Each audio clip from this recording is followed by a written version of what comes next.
C'était drôle, tu sais, c'était... Mais, tu sais, c'était sur la mort, puis c'était... et c'est ça, je l'avais écrit pour la chambre des notaires. Tout le monde trouvait ça drôle, tout le monde trouvait que ça allait loin. Puis, tu sais, c'était ça, on aimerait ça, là, tu sais, sortir de notre image, et de remplir les notations de papier, plates. puis, exactement, tu sais. Puis, avec ça, là, ça va te sortir, là, ça va faire parler. Puis, on veut de quoi qui fait parler? Ça va faire parler. Puis, il y a tout le temps quelqu'un. Puis, je l'ai vendu, je pense que c'est 7 fois. Fait que ça a été un sketch payant. Puis là, j'étais là. Puis à tous les fois, tu sais, les 3 premières fois, la 4e fois, tu fais, ben d'après moi, ça va chier encore. Ouais, c'est ça. Salut tout le monde et bienvenue à un autre succulent épisode du spécial du gérant. Je vous invite d'entrée de jeu à aller sur marcbollardworld.ca. Ça réfère sur mon site et vous allez voir mes autres podcasts Angle mort, un audio quotidien, ainsi que mon projet de ligne ouverte qui a lieu chaque mercredi soir dans le groupe Facebook Angle mort. Donc, je vous invite à participer à tout ça et à voir comment les choses avancent. Merci beaucoup d'être à l'écoute. Vos commentaires sont extrêmement appréciés, vos likes, etc. Je lis et réponds à tous les commentaires dans ma chaîne YouTube et ailleurs habituellement. Si vous m'écrivez aussi, ça me fait toujours extrêmement plaisir. Évidemment, cet épisode est rendu possible par mes amis de la gang du Midway. Je vous l'ai dit, le Midway, à côté du Club Soda. C'est une taverne, bar, cocktail qui existe depuis bientôt. Pas bientôt, ils ont fêté leur anniversaire, le 10e anniversaire récemment. Puis sur la rue Atataken, coin Ontario, vous avez le Marion, le Moqueur et le tout dernier, la taverne, non pas la taverne, mais le bar sportif, le Miller. Alors, je vous invite à visiter ces endroits-là quand vous cherchez une place. Et je parle aussi à mes amis humoristes qui font leur première. Habituellement, c'est toujours au centre-ville de Montréal, à quelque part, l'Olympia, la Place des Arts, blablabla. Bien, vous êtes à côté de ces bars-là, dites-leur que je vous envoie. Et puis, ils vont se faire un plaisir de vous recevoir pour votre après-show. C'est une suggestion comme ça. Mon invité, attention, ça va revoler grave. Ça va être vraiment, vraiment fort. Il s'agit de Jean-François Mercier. Salut, Jean-François. Hey, salut Marc! Jeff, je suis tellement content. Ça fait combien d'années qu'on s'est vus, first? En termes d'années, je pense que la dernière fois qu'on s'est vu, c'est chez toi. C'est chez toi. Écoute, on s'était vu au centre-ville, sortait des studios de radio. Du 98.5? Je crois que oui. OK. J'avais été faire une entrevue avec Peter McLeod, qui était à C'est quoi. Là, ouais. Mais la dernière fois, c'était chez toi. D'après moi, j'étais allé chez vous pour tout et rien, ou on revenait de faire une petite ride en moto, qu'on a fait à quelques reprises dans le bout de Saint-Jean, quand tu restais à Saint-Jean. D'ailleurs, as-tu encore une moto? Oui, j'ai encore une moto. C'est quoi que tu as? J'ai une Indian Chieftain Dark Horse. OK, cool. Fait que, ouais, c'est ça. J'ai une moto de mon âge, là, tu sais, avec un radio, puis... Ah, pour vrai? Un gros fairing, tout? J'aime ça, une moto de mon âge. Oui, une moto de mon âge. Là, tu ris, mais si je pouvais avoir un fairing, je le ferais parce que la différence quand tu fais de l'autoroute, c'est hallucinant. Là. Tu comprends pourquoi le monde en a. Mais la radio, c'est le fun aussi. Oui, ça doit. Tu sais, à un moment donné, entendre ton exhaust... Québec-Montréal, c'est 3 heures. Écoute, Jekyll and Hyde... je connais pas les trucs, honnêtement. Là. Tu payes sur un piton, il se ferme. OK. Tu repèses dessus, il est 50-50. Puis tu repèses dessus, il est straight pipe. OK. Fait que tu pars ta moto, tu n'écœures pas tes voisins. Ouais. Puis, tu sais, quand tu le mets à off, puis tu le repars, il retombe fermé. OK. Fait que quand la police t'arrête, mettons, tu repars ta moto, tu fais, mais moi, ça, je serais bien surpris. Regarde, je sais pas pourquoi tu capotes. Écoute-la, puis elle fait, peut-être moins, là. OK, Jeff, je commence aucune de mes entrevues. Bref, je suis très, très content que tu sois là parce que depuis le début, je savais que j'avais plein d'affaires à discuter avec toi. Parce que tu as le chapeau d'auteur, tu as le chapeau d'humoriste, tu avais presque le chapeau d'actuel. Moi, je vais pas finir de parler de moto. Oh, excuse-moi. Mais non, mais c'est bon. Parce que moi, j'aimerais ça le mettre sur le coup du profilage racial, mais moi, je me fais souvent arrêter par la police. Vraiment? Vraiment, je me fais quoi? Je pense que j'ai de l'air d'un vrai motard. Ouais, ça, c'est ce qu'on fait. Fait que, tu sais, il t'arrête, puis après ça, il te voit, puis il fait « Ah, shit, OK. Bah, regarde, donne-moi tes papiers pareils. On va vérifier. On va vérifier ton identité. Ouais, mais t'es pas patché, là. Fait que, non, c'est ça. Mais c'est ça, faire crime pour une fois qu'un gars de l'air louche, puis qu'on peut l'arrêter sans se faire traiter de raciste. C'est bon. T'es dans la section défoulement. Oui, voilà. Mais non, mais quand ils me reconnaissent, ils font OK. Je comprends. J'ai fini de parler de moto. Bon, c'est parfait. Donc, ce que je disais, c'est que je suis content. D'abord, on a essayé 2 fois. Il y a une fois que j'ai eu la COVID, puis... Ouais, j'ai eu la grippe en même temps. Exact. Fait que, bon. ça a bien tombé. Mais nous voilà. COVID. Ouais. Comme je te disais, je pars aucune entrevue de la même façon, mais avec toi, je veux qu'on parte le plus loin qu'on peut. Je veux qu'on parte, t'es né où? Puis quand est-ce que tout à coup, tu t'es dit, coudonc, moi, je m'en vais-tu à droite, je m'en vais-tu à gauche? Parce que, man, actuaire à Jean-François Mercier d'aujourd'hui, c'est un univers. Ouais. Fait que je veux savoir, là, c'est quoi la piste de départ puis la bifurcation? Ah, c'est plate un peu, mais si tu veux savoir, je suis né où? Je suis né à Montréal, Okay. dans la ville Saint-Michel. J'ai été élevé à Repentigny. C'est pas mal ça. Je suis retourné vivre à Montréal. Après ça, je suis allé sur la Rive-Sud. Puis c'est pas mal ça. Écoute, on part ça du début? Oui. Moi, j'ai fini mon cégep, puis je suis pas allé à l'université tout de suite. Je savais pas qu'est-ce que je voulais faire. T'avais-tu un âme de rigolo à l'école? T'étais-tu le drôle de la classe ou pas pantoute? Oui, quand même. OK. Oui, je suis obligé de te dire oui. Mais, tu sais, pour toutes sortes d'affaires, tu sais, on a chacun notre personnalité. Là. Mm-hmm. Moi, écoute, si on parle de ça, si on le part du début, Ouais. tu sais, des fois dans la vie, il y a quelqu'un qui va te dire de quoi de super intelligent et tu vas balayer ça du revers de la main. Puis des fois, quelqu'un va dire de quoi de super stupide et je ne sais pas pourquoi, tu restes accroché à ça puis tu fais « Ouais, je pense que ça fait du sens. » Moi, j'avais un oncle qui m'avait dit « L'important dans une job, c'est le salaire. Parce que tu travailles 8 heures par jour puis il y a 24 heures dans une journée. Si tu as un gros salaire, tu peux faire ce que tu veux des 16 heures qui restent. » Et j'ai fait « Ouais. » Je trouve que ça fait du sens. Okay.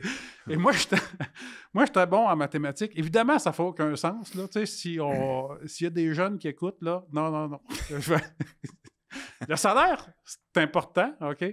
Mais je pense que c'est plus important le bonheur. Si on parle, là, dans une vie, là, je pense que peu importe le salaire, si tu n'es pas heureux, il n'y a aucun salaire qui compense le manque de bonheur. T'sais. Fait essaye de trouver une job qui va te rendre heureux. Tu sais, c'est un vieil adage, là, mais tu sais, si tu fais un job que tu aimes, tu ne travailleras plus aucune journée de ta vie, là, dans le sens que ça ne sera pas pénible, ça va être le fun. Bref, moi, j'étais resté accroché là-dessus. Moi, j'étais bon en maths. Naturel, genre au primaire, là. Pour te donner une idée, au secondaire, j'avais un prof qui me faisait... Ah, ça, c'est l'examen pour les autres, mais il y en a un pour toi. Là. Hein? Ouais, parce que j'étais autodidacte, fait que j'avais beaucoup d'avance sur... je faisais jamais de devoirs. J'avais vraiment un beau talent là-dedans. Puis souvent, le monde qui sont pas bons en maths ne comprennent pas ça, puis ils font, mais qu'est-ce qui t'a donné l'idée de faire ça? Puis tu fais, je ne sais pas, c'est comme ça, j'ai un talent, j'ai un talent là-dedans. Puis, tu fais, en mathématiques, à l'époque, j'avais été un orienteur. Puis les orienteurs, on dirait qu'ils sont comme les tendances 10 ans en retard, tu sais. Puis il me disait, il y a de la job en actuariat, il y a de la job, c'est pas contingenté à l'université, fait que si tu t'inscris, t'es pris, puis j'ai fait, c'est quoi ça l'actuariat? Il a dit, c'est des mathématiques. C'est juste des mathématiques. J'ai fait crime, c'est l'affaire que je suis bon. Ouais. Puis j'ai dit, c'est payant ça. Il fait, payant. Mais ça, c'était vrai, il y a 10-15 ans. Mais moi, quand j'ai fait mon bac en actuariat, les ordinateurs, là, ça prenait son envol. Fait que qu'est-ce qui remplaçait sans actuaire? C'était un ordinateur. Fait que tu comprends, tu n'as plus besoin de toi. Là, fait que j'ai fait mon bac en actuariat. Moi, j'aimais les mathématiques comme plus théoriques. L'actuariat, c'est des mathématiques extrêmement appliquées. Là, j'aime ça, moi, les concepts mathématiques. Okay. L'application, faire rentrer des chiffres dans ma calculatrice, je ne tripe pas tant. Okay. J'ai fait mon bac. Et, pour ma mère, l'éducation, c'était quelque chose d'extrêmement important. Puis, je savais que si je ne terminais pas mon bac, ça allait faire beaucoup de peine à ma mère. Fait, je savais que j'étais pas à la bonne place. Je savais que je travaillerais pas là-dedans. Depuis 1 mois, 3 mois, 2 ans, ça a pris combien de temps que tu t'es dit... Première année d'université en actuariat. T'as fait, moi, c'est pas vrai.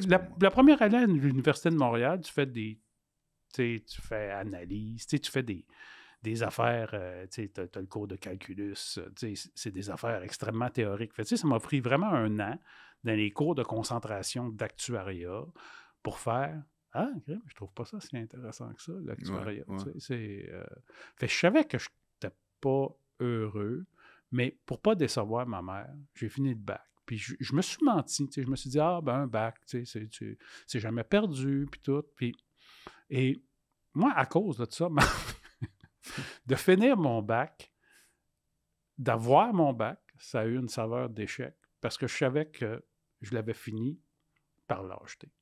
Okay. Parce que j'avais pas été... Tu sais, à un moment donné, ta job d'enfant, à un moment donné, c'est de couper le cordon avec ta mère aussi, puis de faire... Regarde, je comprends que ça te fait de la peine. Je vais vivre avec l'odieux de ça. Moi, c'est ma vie à moi que je vis, c'est pas la tienne. Ouais. Puis ça, je l'ai pas fait. Puis ça, je m'en suis voulu. Puis c'était à une époque où... Je me permets quand même de ne pas être d'accord qu'un gars n'est pas content d'avoir été à l'école longtemps. À un moment donné, j'avais été... Juste te donner un exemple, j'avais été faire un concours, c'était un examen. Il y avait un poste d'actuaire senior de FLO au gouvernement du Québec et un poste d'actuaire junior. On faisait le concours dans une école à Montréal. On était genre 500 à passer le test. 500? Oui, mais il y avait plusieurs autres écoles. Je pense qu'il y en avait 2 à Québec, puis une à Sherbrooke aussi. Fait que le concours était ouvert à tout le monde et il y avait un poste de disponible. Fait qu'on était genre 1500 à faire le concours pour un poste. Ouais. Ben, je ne l'ai pas eu. Ouais. Fait tu sais, je me suis retrouvé... Mais mon point, c'est pas... Mais regarde, c'est parce que tu dis, il n'y a personne qui regrette d'avoir un bac. Moi, à un moment donné, les jobs sur lesquels je postulais, que j'avais les compétences pour les faire, me disaient, ben non, t'as un bac en actuariat, c'est sûr qu'aussitôt que tu vas avoir la chance, tu vas sacrer ton camp. Fait qu'ils ne m'engageaient pas. Fait que mon bac me nuisait. Fait je me retrouvais à une époque où j'avais pas de job, j'avais pas de débouché ni à court ni à long terme. J'avais plus aucun espoir. J'avais pas de blonde. J'étais retourné vivre chez ma mère parce que j'avais pas une scène. Quand t'as pas une scène, tu travailles pas, donc tu participes pas à la société puis t'as personne qui t'aime. Tu te demandes pourquoi tu vis.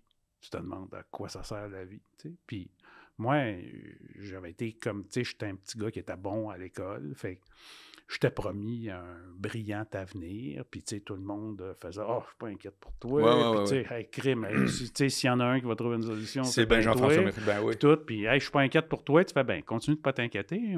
Moi, je mange pas, là, présentement. » Fait que, c'était à ce point-là. Ouais. C'était un niveau de découragement total. T'as quel âge à peu près, là? 23 ans. OK, t'es fin, c'est ça. Tu sors de l'université. Puis... Ouais. Puis j'ai le goût de me suicider. OK, je vois pas la fin de ça. J'ai un rêve que je me suis jamais permis de réaliser, puis je me suis dit, c'est pas pour toi, c'est de devenir humoriste. J'écoutais Yvon Deschamps, puis je me disais, crime, c'est vraiment fou de pouvoir... Depuis jeune. Oui, mais moi, je suis pas un caractère entrepreneur. OK. Fait que j'aurais jamais été faire, tu sais, comme Mike, aller d'un bar, à faire, hey, je vais aller jouer, je vais aller faire... Ouais. De toute façon, moi, j'ai pas la confiance que j'ai ce qu'il faut pour faire ça. Tu sais, c'est quelque chose, faire rire tes amis à l'école, mais c'est complètement autre chose. Faire rire des gens comme Yvon Deschamps. Absolument. Mais ça serait mon rêve, tu sais. Puis il y a l'école de l'humour qui est là, puis il y a plein de monde qui me disent, ben moi, je te verrais faire ça. Puis tu fais, ben écoute, je suis rendu à me suicider. C'est quoi l'alternative? Je m'inscris à l'école de l'humour. S'ils me prennent pas, je me suicide. S'ils me prennent... Toi, c'était clair de même, là? Je fais le cours, puis je me suicide après. Parce que je pensais pas que ça aurait marché. OK. Fait tu sais, je me présentais pas là en conquérant. Là. Tu comprends? Ouais. Fait que c'est ça, tu sais, c'est... Mais t'étais-tu motivé pareil de faire l'école?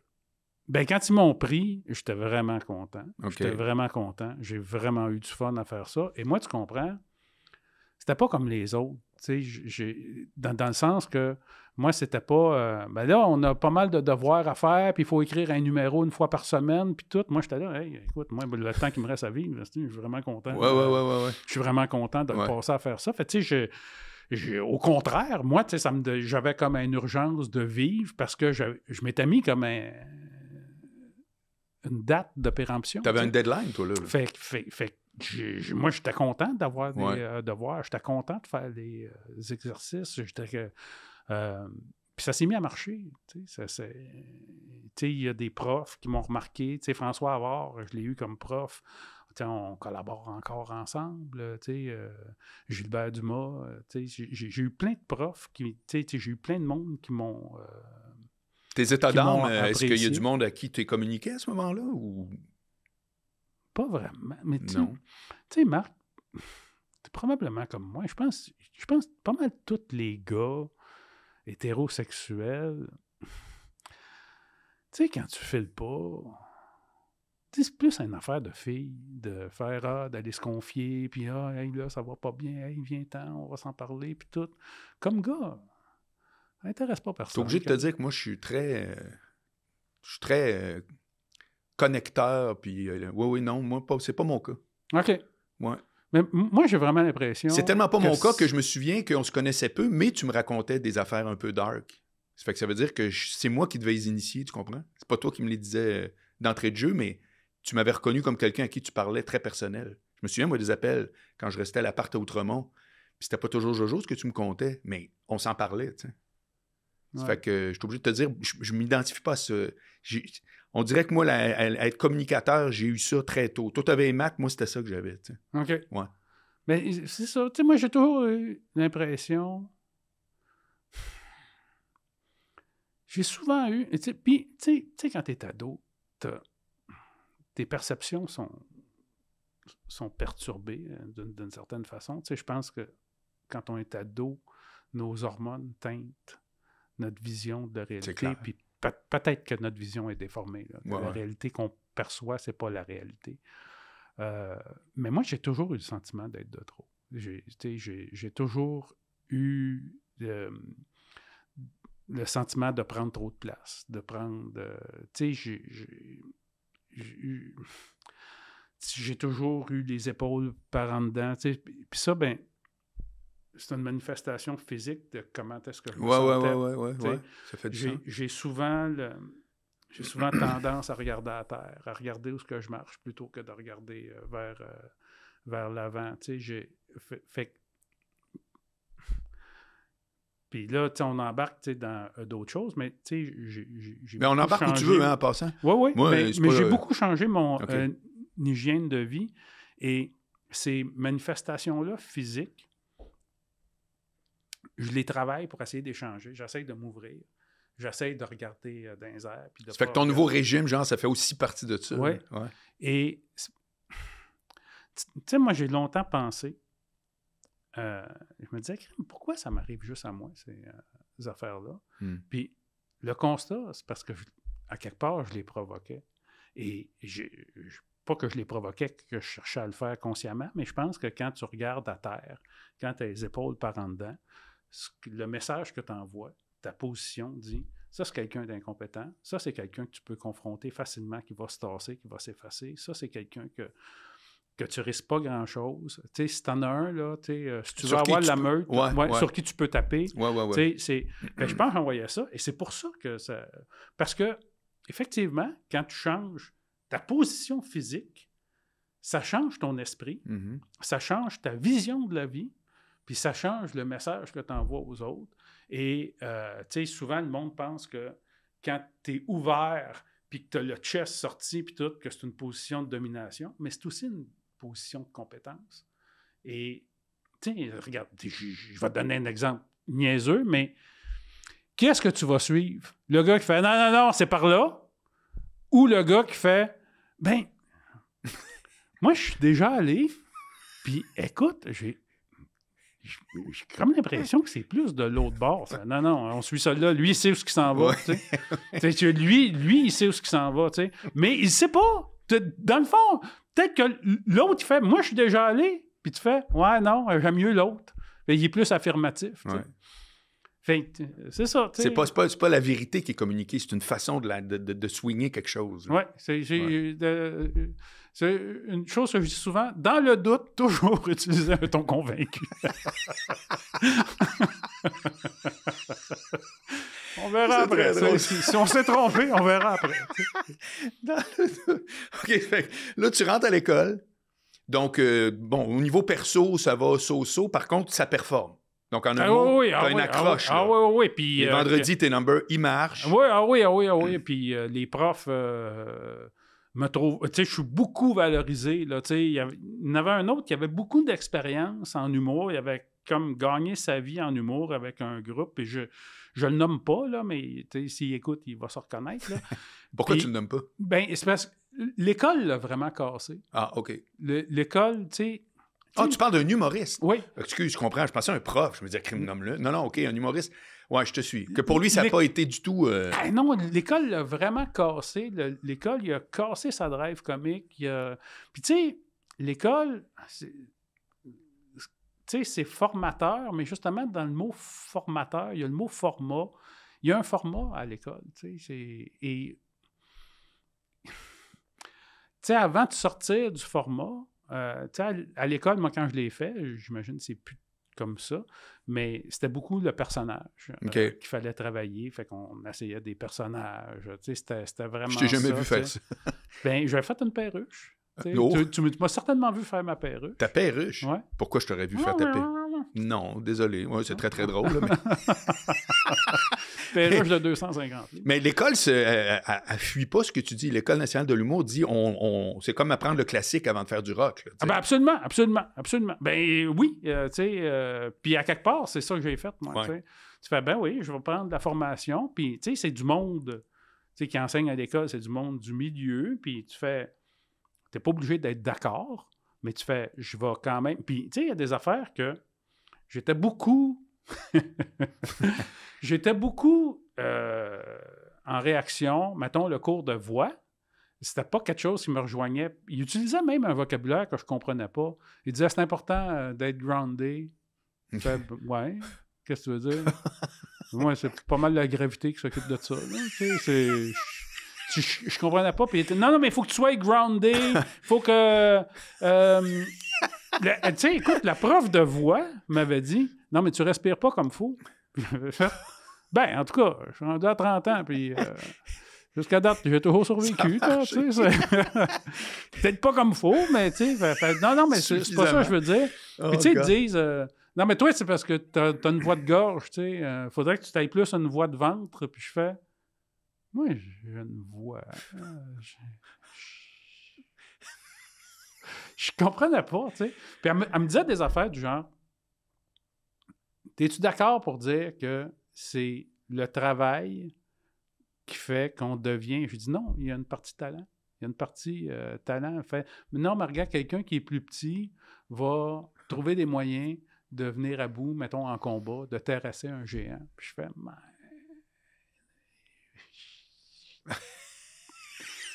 Non, tu sais, je suis pas d'accord. Oui, tu peux t'améliorer, mais des fois, si tu n'as pas le talent dans quelque chose, non, pour t'améliorer, il y a combien de joueurs de hockey le nombre d'efforts qu'il va falloir que tu fournisses pour juste cette petite amélioration-là n'en vaut pas le coup. Mais moi, là, il y a un invité sur deux qui me dit à quel point il a donc travaillé, puis à qui je dis, jamais dans l'histoire de l'humour, il y a une fille qui a dit « Hey bébé, on s'en va voir Jean-François Mercier parce que lui, il travaille fort. Il travaille fort, on va le... » Non. Regarde, je comprends que... La job, c'est que ça aide l'air que t'as pas travaillé. Ben voilà, c'est ça. Non, je suis pas en train de dire « Travaillez pas les jeunes ». Non, mais à chaque fois, c'est comme... La job, il faut que ça ait de l'air facile. Il faut pas que ça ait de l'air tough. Il faut pas que ça ait de l'air que tu penses à 10 000 affaires. Il faut que ça ait de l'air que tu sors les affaires, que tu es front, que tu es en contrôle de la situation, quand dans le fond, comme humoriste, si le monde t'écoute pas, t'es fait.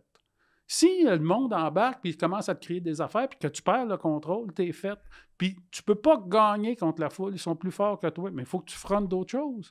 Puis tu sais, c'est pas pour rien que le vocabulaire de l'humour, C'est un vocabulaire de combat, des punchs. Hey, là, je lui ai envoyé mes killers, puis hey, j'ai tué à soir, tu sais. C'est parce que c'est un combat. Tu t'en vas pas t'amuser avec le monde. Non, non.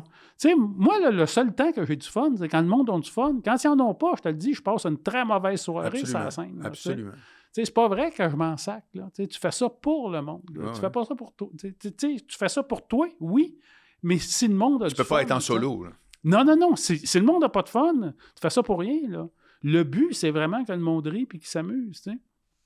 Fait que, ouais, c'est ça. Tu sais, je sais pas pourquoi que je parle. Parce qu'on parlait qu'à l'école, tu avais été remarqué, puis là, tu avais des profs, ton prof de voix, ça connectait moyen, puis tu avais d'autres profs avec qui ça connectait à mort. Mais je me suis aperçu... Hein, je suis désolé. Oui, mais c'est ça. Mais je me suis aperçu qu'il y a des affaires sur lesquelles j'étais en réaction, mais que plus tard, j'ai fait « Ah, ben ça, par exemple, c'était pas fou. Okay. » Tu sais, quand tu n'es pas d'accord avec plusieurs affaires, à un moment donné, tu fais « Bon, ben cette personne-là, ça a l'air qu'elle dit juste des conneries. » Mais non, cette personne-là, elle dit pas juste des conneries. Tu t'en aperçois plus tard. Il y a des affaires, tu fais « Ah oui, OK. » Puis il y a des outils que j'ai appris à l'école, que je ne me suis pas servi de suite parce que je les ai pas pris, les outils, mais que plus tard, j'ai fait « Ah, ben oui. » Puis tu sais, c'est pas nécessairement se rentrer une gousse d'ail dans le cul, qui était comme le running gag, là, qui est tout, quand tu perds la voix, tu te rentres une gousse d'ail dans le cul. Puis non, il y a des exercices de voix, il y a des exercices de respiration que je fais maintenant. Il y a des choses que, tu sais, c'est le 3-6 ou le 4-8, là, tu sais, c'est... Tu retiens ton souffle 4 secondes, puis après ça, tu respires, t'inspires sur 8 secondes, tu retiens ton souffle 4 secondes, puis tu expires sur 8 secondes. Okay. Puis tu le fais comme ça. Ça a un effet comme aller au gym, là. Ça a un effet calmant. Pour gérer ton stress, c'est formidable. C'est vraiment formidable. Puis ça, c'est dans toutes les situations de la vie. Là, pas juste à la scène, quand tu fais « Oh, crime, je pense que ça le fera pas », puis tout. Tu fais ça, tu prends conscience de ta respiration, puis effectivement, quand tu fais ça, à un moment donné, première nouvelle, tu t'aperçois, inconsciemment, tu as changé ta façon de respirer.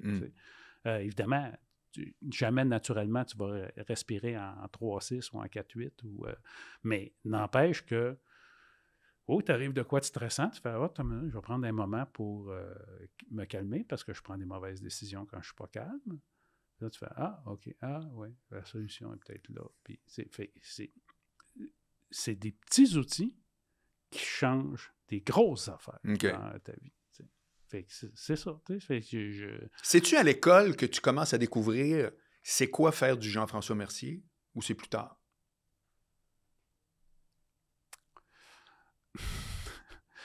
tu sais, je suis obligé de te dire oui. Tu sais, puis ça, je le vis encore aujourd'hui. J'ai la même affaire, c'est... Le monde me dit... Puis ça a été tout au long de ma carrière d'humoriste, là. Le monde me dit « Ah, ça, c'est trop élevé, on peut pas faire ça, puis tout. » Mais ils viennent me chercher parce que je dépasse les limites. Et moi, à un moment donné, il était là... Tu sais, j'avais un peu l'impression que le monde disait on veut avoir Jean-François Mercier, on est tanné là, d'avoir des toutous à l'écran, on veut un serpent. On veut un serpent. C'était les mots employés? Puis là, j'arrivais, puis le monde était là ouais, ben c'est bon, tu sais. On voulait un serpent, mais là, c'est parce que c'est froid, hein? Tu pourrais pas avoir le sang chaud. Tu sais, il me semble que ça... Puis un peu de poil. Si t'avais un peu de poil, là, les écailles, c'est rough. Le monde aime pas ça, puis tout. Fait, tu fais un serpent avec le sang chaud puis du poil. C'est un chien que tu veux. Tu sais, mais quand même, tu sais, je ressens... Moi, encore aujourd'hui, quand je monte sur une scène, un festival, je sens une frénésie dans la foule, le monde fait « Ah, mon Dieu, Mercier est là. Qu'est-ce qui va se passer? C'est-tu là qui se fait canceller? C'est-tu... » Tu sais, je sens vraiment que les gens sont excités. Je sens le niveau d'excitation, mais ça m'oblige à livrer la marchandise pour ce niveau d'excitation-là. Parce que sinon, la prochaine fois, je vais embarquer sur une scène, ils vont faire « Ah, ouais, non, ça tombe toujours à plat. » Fait qu'il faut que, ce niveau d'excitation-là, tu l'as toujours quand, d'une certaine façon, tu transgresses des limites qui sont établies par la société, que tu essaies d'aller plus loin, de dépasser, tu sais, puis... Moi, j'ai pour mon dire que quand tu prétends aller loin, tu acceptes qu'une fois de temps en temps, tu vas trop loin. Ben, Tu peux pas dissocier ça. Nécessairement. Puis, tu sais, tu vas trop loin pour qui? C'est grâce à la gang du Midway si je suis capable de poursuivre l'aventure, parce qu'ils permettent littéralement à ce podcast d'exister. Je veux les remercier 1000 fois et surtout vous inviter à aller visiter soit le Midway, qui est la porte à côté du Club Soda, si vous avez un bar à cocktail pour 5 à 7, etc., ou vous êtes de passage à Montréal.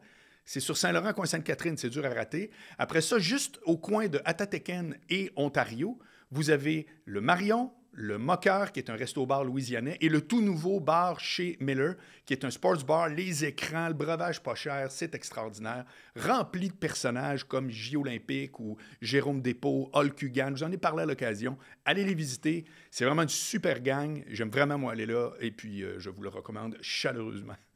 Et, ça, c'est d'autres affaires. T'sais, moi, il y a eu, j'ai été dans des scandales, on s'entend, là. J'ai pas... non, mais je me suis dit ton bye-bye. J'ai pas violé aucune loi, j'ai pas... non, exactement. J'ai pas utilisé des mots qui n'étaient pas dans le dictionnaire. J'ai pas rien fait de mal, là. J'ai pas battu quelqu'un, j'ai pas kidnappé quelqu'un, j'ai pas violé quelqu'un. Ce qu'on me reproche, c'est... Moi, là, t'es venu heurter ma sensibilité. Voilà. Et tu fais, oui, OK, mais t'as vu qu'il y avait genre 4000 personnes qui étaient sur place, puis tout le monde riait comme des fous? Tu l'as vu, ça? Oui! Et tu sais quoi? C'est ça qui est venu heurter ma sensibilité, c'est pas ce que t'as dit. C'est j'ai vu 4000 personnes rire comme des malades. C'est ça qui a heurté leur sensibilité. Tu comprends? Moi, je fais, OK, mais... Le gars qui n'est pas content, on s'en sac. Avant, c'était ça qu'on faisait. Ouais, là, on s'en sac, puis là, le monde font non. Ceux qu'on sac, c'est tous ceux qui ont eu du fun, qui ont ri, qui ont compris c'était quoi de l'humour. Là, nous autres, là, ce qu'on veut, là, c'est la pauvre victime là, qui se plaint. Là, c'est celle-là qui va avoir tout le pouvoir. Puis tu fais ah ouais, OK. OK. Mais là, ça fait aucun sens. Puis là, tu regardes alentour de toi, puis le monde font non, ta gueule. Ah, OK. Ah, OK. OK. Ah, OK. Puis, à chaque fois que j'ai choqué quelqu'un, c'est pas tellement ce que j'ai dit qui les a choqués. C'est la réaction du public. C'est quand le monde rit. Tu sais, regarde bien ça. Tu sais, Mike, qui s'est rendu en Cour suprême avec l'histoire de Jérémy, tu sais, un petit gars handicapé, tapé dessus, puis tout. C'est le monde rit pas. Si c'est pas un succès, ce numéro-là, si le monde rit pas à en pleurer, il n'y a pas d'histoire. Il n'y a aucune histoire. Il le fait une fois, il fait il marche pas ce numéro-là, il le rasseille. Terminé. Puis il le fait plus. Il fait OK, crème, le monde rit en un mot, c'est ce qui dérange qui finalement. Ce qui peut déranger, c'est que le monde trouve ça drôle. Oui, bien, exactement. Moi, des fois, puis je dis ça, Marc, écoute, c'est une boutade, mais c'est pas une boutade. Je fais Colin, je commence à être inquiet. Là. Le monde riait pas mal quand j'ai cassé ce numéro-là. Là. Le monde riait vraiment beaucoup. Là. D'après moi, je suis dans la marde. Le monde a vraiment du fun. Là. Ils rient mes jokes, mais vraiment fort. Là. D'après moi, je vais trop loin. Là, t'es dans le trou. Mais quand personne rit, tu fais ben là, de l'humour intelligent. Oui. De l'humour intelligent, finalement. De l'humour intelligent, personne rit. Tu fais OK. Fait que, tu sais, c'est ça. Puis l'autre difficulté, c'est si tu veux faire de quoi d'original, puis tu veux essayer de quoi, puis tu peux te gager sur des affaires que tu as vues, puis dire, tu sais, ce principe-là devrait fonctionner, mais tu le sais pas tant que tu ne l'as pas essayé. T'sais. C'est clair. Puis des fois, tu fais, je pense que ça va marcher. Et des fois, tu fais, quel fret. Ben ça aussi, il faut que tu acceptes. Ça me ferait, moi, du monde qui dit, je suis en rodage, mais je suis bien démoli parce que ça n'a pas marché. Ben, tu es en rodage ou pas? De tout, n'importe quel projet, même un dépanneur. Oui, mais tu comprends, comme moi, là, je m'en vais casser un numéro qui dure 45 minutes. Okay? C'est un concept, c'est une proposition que je fais. Honnêtement, peut-être que je vais le jeter après. Tu comprends? Je vais être vraiment démoralisé si je jette 45 minutes. Oh non, je te le souhaite pas. Tu te donnes la peine d'apprendre un numéro qui dure 45 minutes. Mais il ne faudrait pas que ça te démotive pour l'ensemble de l'œuvre. C'est ça mon point. Mais c'est parce que, tu sais, ce numéro-là serait le centre de mon show. Tu sais, quand tu as 45 minutes, à cette heure, un show, là, c'est 1h15. Moi, je suis de la vieille école, là, je suis plus du 1h30, mais à cette heure, un show, c'est vraiment 1h15. Là. Puis c'est 1 heure d'engager une première partie. Puis, personne ne va pleurer. C'est vrai, pareil. Fait que, tu sais, un numéro de 45 minutes qui ne marche pas, tu fais « Oh, OK, le rodage... » Mais bref, t'acceptes pareil de l'essayer, de le risquer, c'est ça? Oui, pas de choix. Pas de choix. Puis même, j'ai hâte de voir qu'est-ce que je jette. Ben, t'es pas allé à GHB? Moi, on m'a dit que t'avais tout déchiré aux soirées GHB. Ouais, je suis allé essayer un 15 minutes. Ouais. Puis, ça a vraiment bien marché. Mais tu sais, tu peux pas non plus... tu peux pas non plus te fier là-dessus parce que c'est un public qui rit très, très volontaire. Là, eux autres, c'est formidable. Moi, je vais le 8 octobre. Ça fait 3 fois. Il y a une place où je peux aller encore faire du stand-up, c'est là-bas. Fait que j'ai fait un 15 qui a vraiment bien marché. J'étais vraiment galvanisé. Puis là, j'ai fait, OK, va vous faire... Fait là, j'ai fait c'est ça. Ouais, c'est un numéro que je sais qui score tout le temps. Ouais. Mais là, en plus, avec un public gagné qui ont ri comme des fous à un numéro que je rodais, là, ça va tout détruire. Là, puis effectivement, c'est un peu ça qui est... mais c'est le fun quand tu es en rodage en général. C'est trippant. Ouais, même si c'est un peu... C'est pas jouer avec une poque en plomb, c'est jouer avec une poque plus légère, là, tu vas me dire? Bien, tu sais, comme là, je m'en vais à Elmer. Écoute, je m'en vais à Elmer, puis le lendemain, je pars pour la Lettonie. Je vais en faire un show pour les Forces armées canadiennes. Wow, ça, c'est cool. Mais c'est quand même 5 jours pour aller faire un show. Là. Puis moi, la Lettonie, je ne verrais pas grand-chose. Là, on s'entend. Là, je peux-tu compter une anecdote de Lettonie? Ah oui, donc? Je suis déjà allé en Ukraine à partir de Paris. Tu sais, l'année que j'ai passée à Paris, en 2009. OK. Puis pour aller... on est allé à Kiev. Puis de Kiev, j'étais allé rejoindre mon ami qui était à Tel Aviv, qui était posté là pour le fédéral. C'était OK. Bon. Puis il y avait un escale que j'ai jamais vraiment regardé. Fait que l'avion, je savais qu'il y avait un escale, mais j'ai comme fait qu'il y a un escale. Puis c'est la première fois, la seule de ma vie, où je me suis dit, je suis où, là? Puis j'étais en Lettonie. Pour vrai? Je te jure. J'étais à l'aéroport, en escale vers Tel Aviv, à partir de Kiev. Une affaire de fou, là, tout croche. Mais c'était comme ça coûtait la moitié du prix que... Mais Kiev, c'est en Ukraine. Exact, c'est la capitale de l'Ukraine. OK. Exact. Non, j'étais parti d'Odessa, même. OK.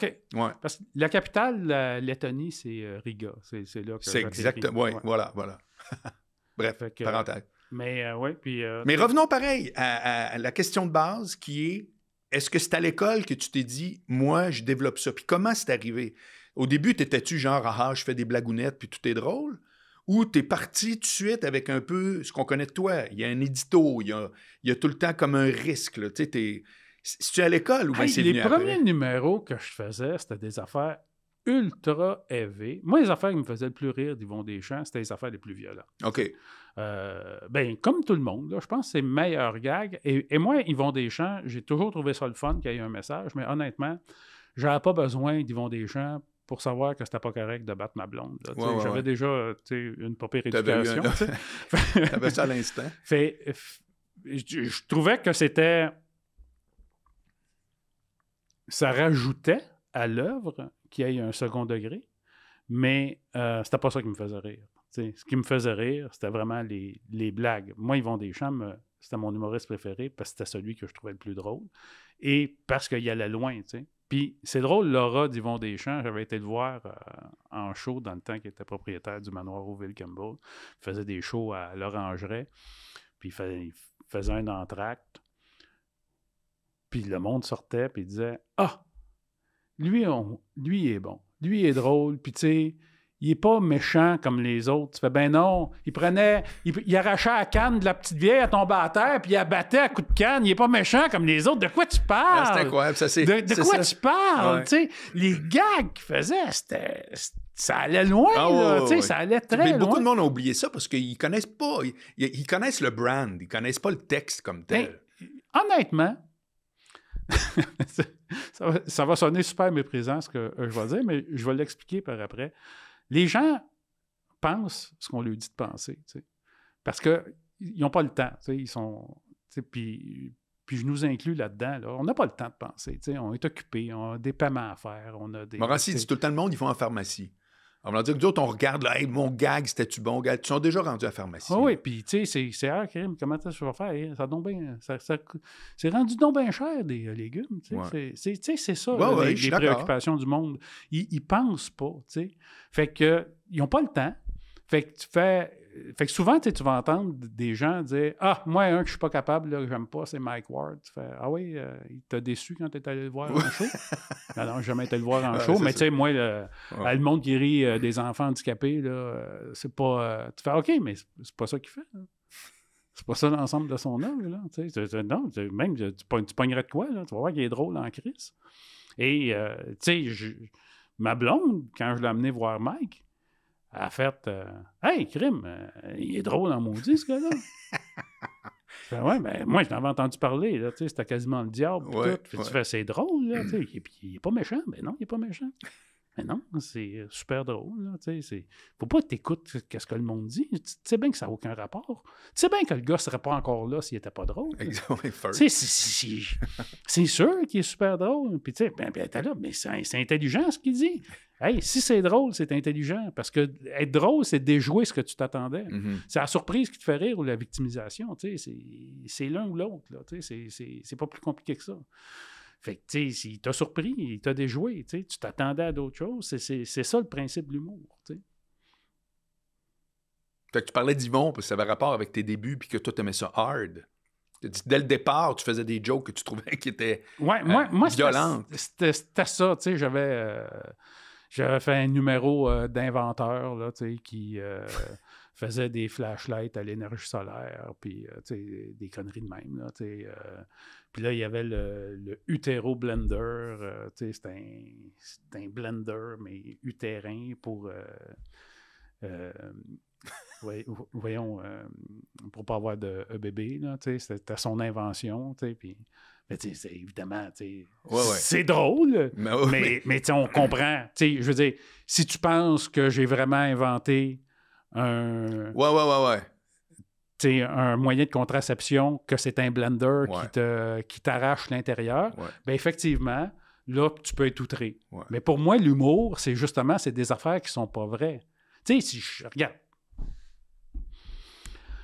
Pierre Légaré, le défunt Pierre Légaré, qui disait « Quand tu marques saveur améliorée, ça a beau faire chien, qui c'est qui a goûté? Ouais. » Bien, c'est drôle, parce que tu te dis « Ah, mon Dieu, il y a un pauvre tata. » C'est ça que tu t'imagines, c'est ça que la joke suggère. Il y a un pauvre tata que sa job, c'est de prendre une cuillère de bouffe à chien. Quand même pas terrible, celle-là. Ah, celle-là non plus. Oh! Ça, cette recette-là, saveur améliorée. Mais tu fais comment ils font pour savoir ça? Ben, ils prennent des groupes tests de chiens. Ouais. Ils font goûter, puis ils regardent la bouffe, ils mettent 3 bols, puis on regarde lequel qui marche. Ah, ben, saveur améliorée, regarde, 70% des chiens ont préféré la nouvelle saveur. C'est comme ça qu'ils font. Mais la vérité n'est pas drôle. Non. Mais de suggérer qu'il y a un pauvre tata, que sa job, c'est de manger de la bouffe à chien à journée longue, ça, c'est drôle. Ça, c'est drôle. Mais c'est drôle si c'est pas vrai. Si on engage des enfants en Chine pour goûter à la bouffe à chien, là, il n'y a plus rien de drôle. Là. Tu as toute une catégorie aussi de c'est 100% vrai, mais ça se dit pas. Là, il y a tout le temps une moitié qui rit puis une moitié qui est offusquée. Ça, c'est les pires affaires. Ça, c'est les pires affaires. C'est que si tu dis quelque chose qui est vrai, là, c'est parce que... Puis que c'est pas reçu dans la société, c'est pas ça qu'on devrait penser, parce que tu as une ligne de pensée à avoir dans la société, puis que tu dis quelque chose de vrai, ben là, tu deviens inattaquable, tu sais. Fait que là, les seuls arguments que les gens vont avoir, c'est « Ah, lui, il est con, je souhaite de pogner un cancer du cerveau, puis voyons donc, tu sais, on est tous égaux, puis tu fais « Ouais, mais tu sais... » Que tu sois un homme ou que tu sois une femme, t'es une personne, tu sais, t'es pareil, puis tout. Tu fais, pas mal certain que les hommes et les femmes n'ont pas les mêmes aspirations. Non! Tu peux pas dire ça! Tu fais,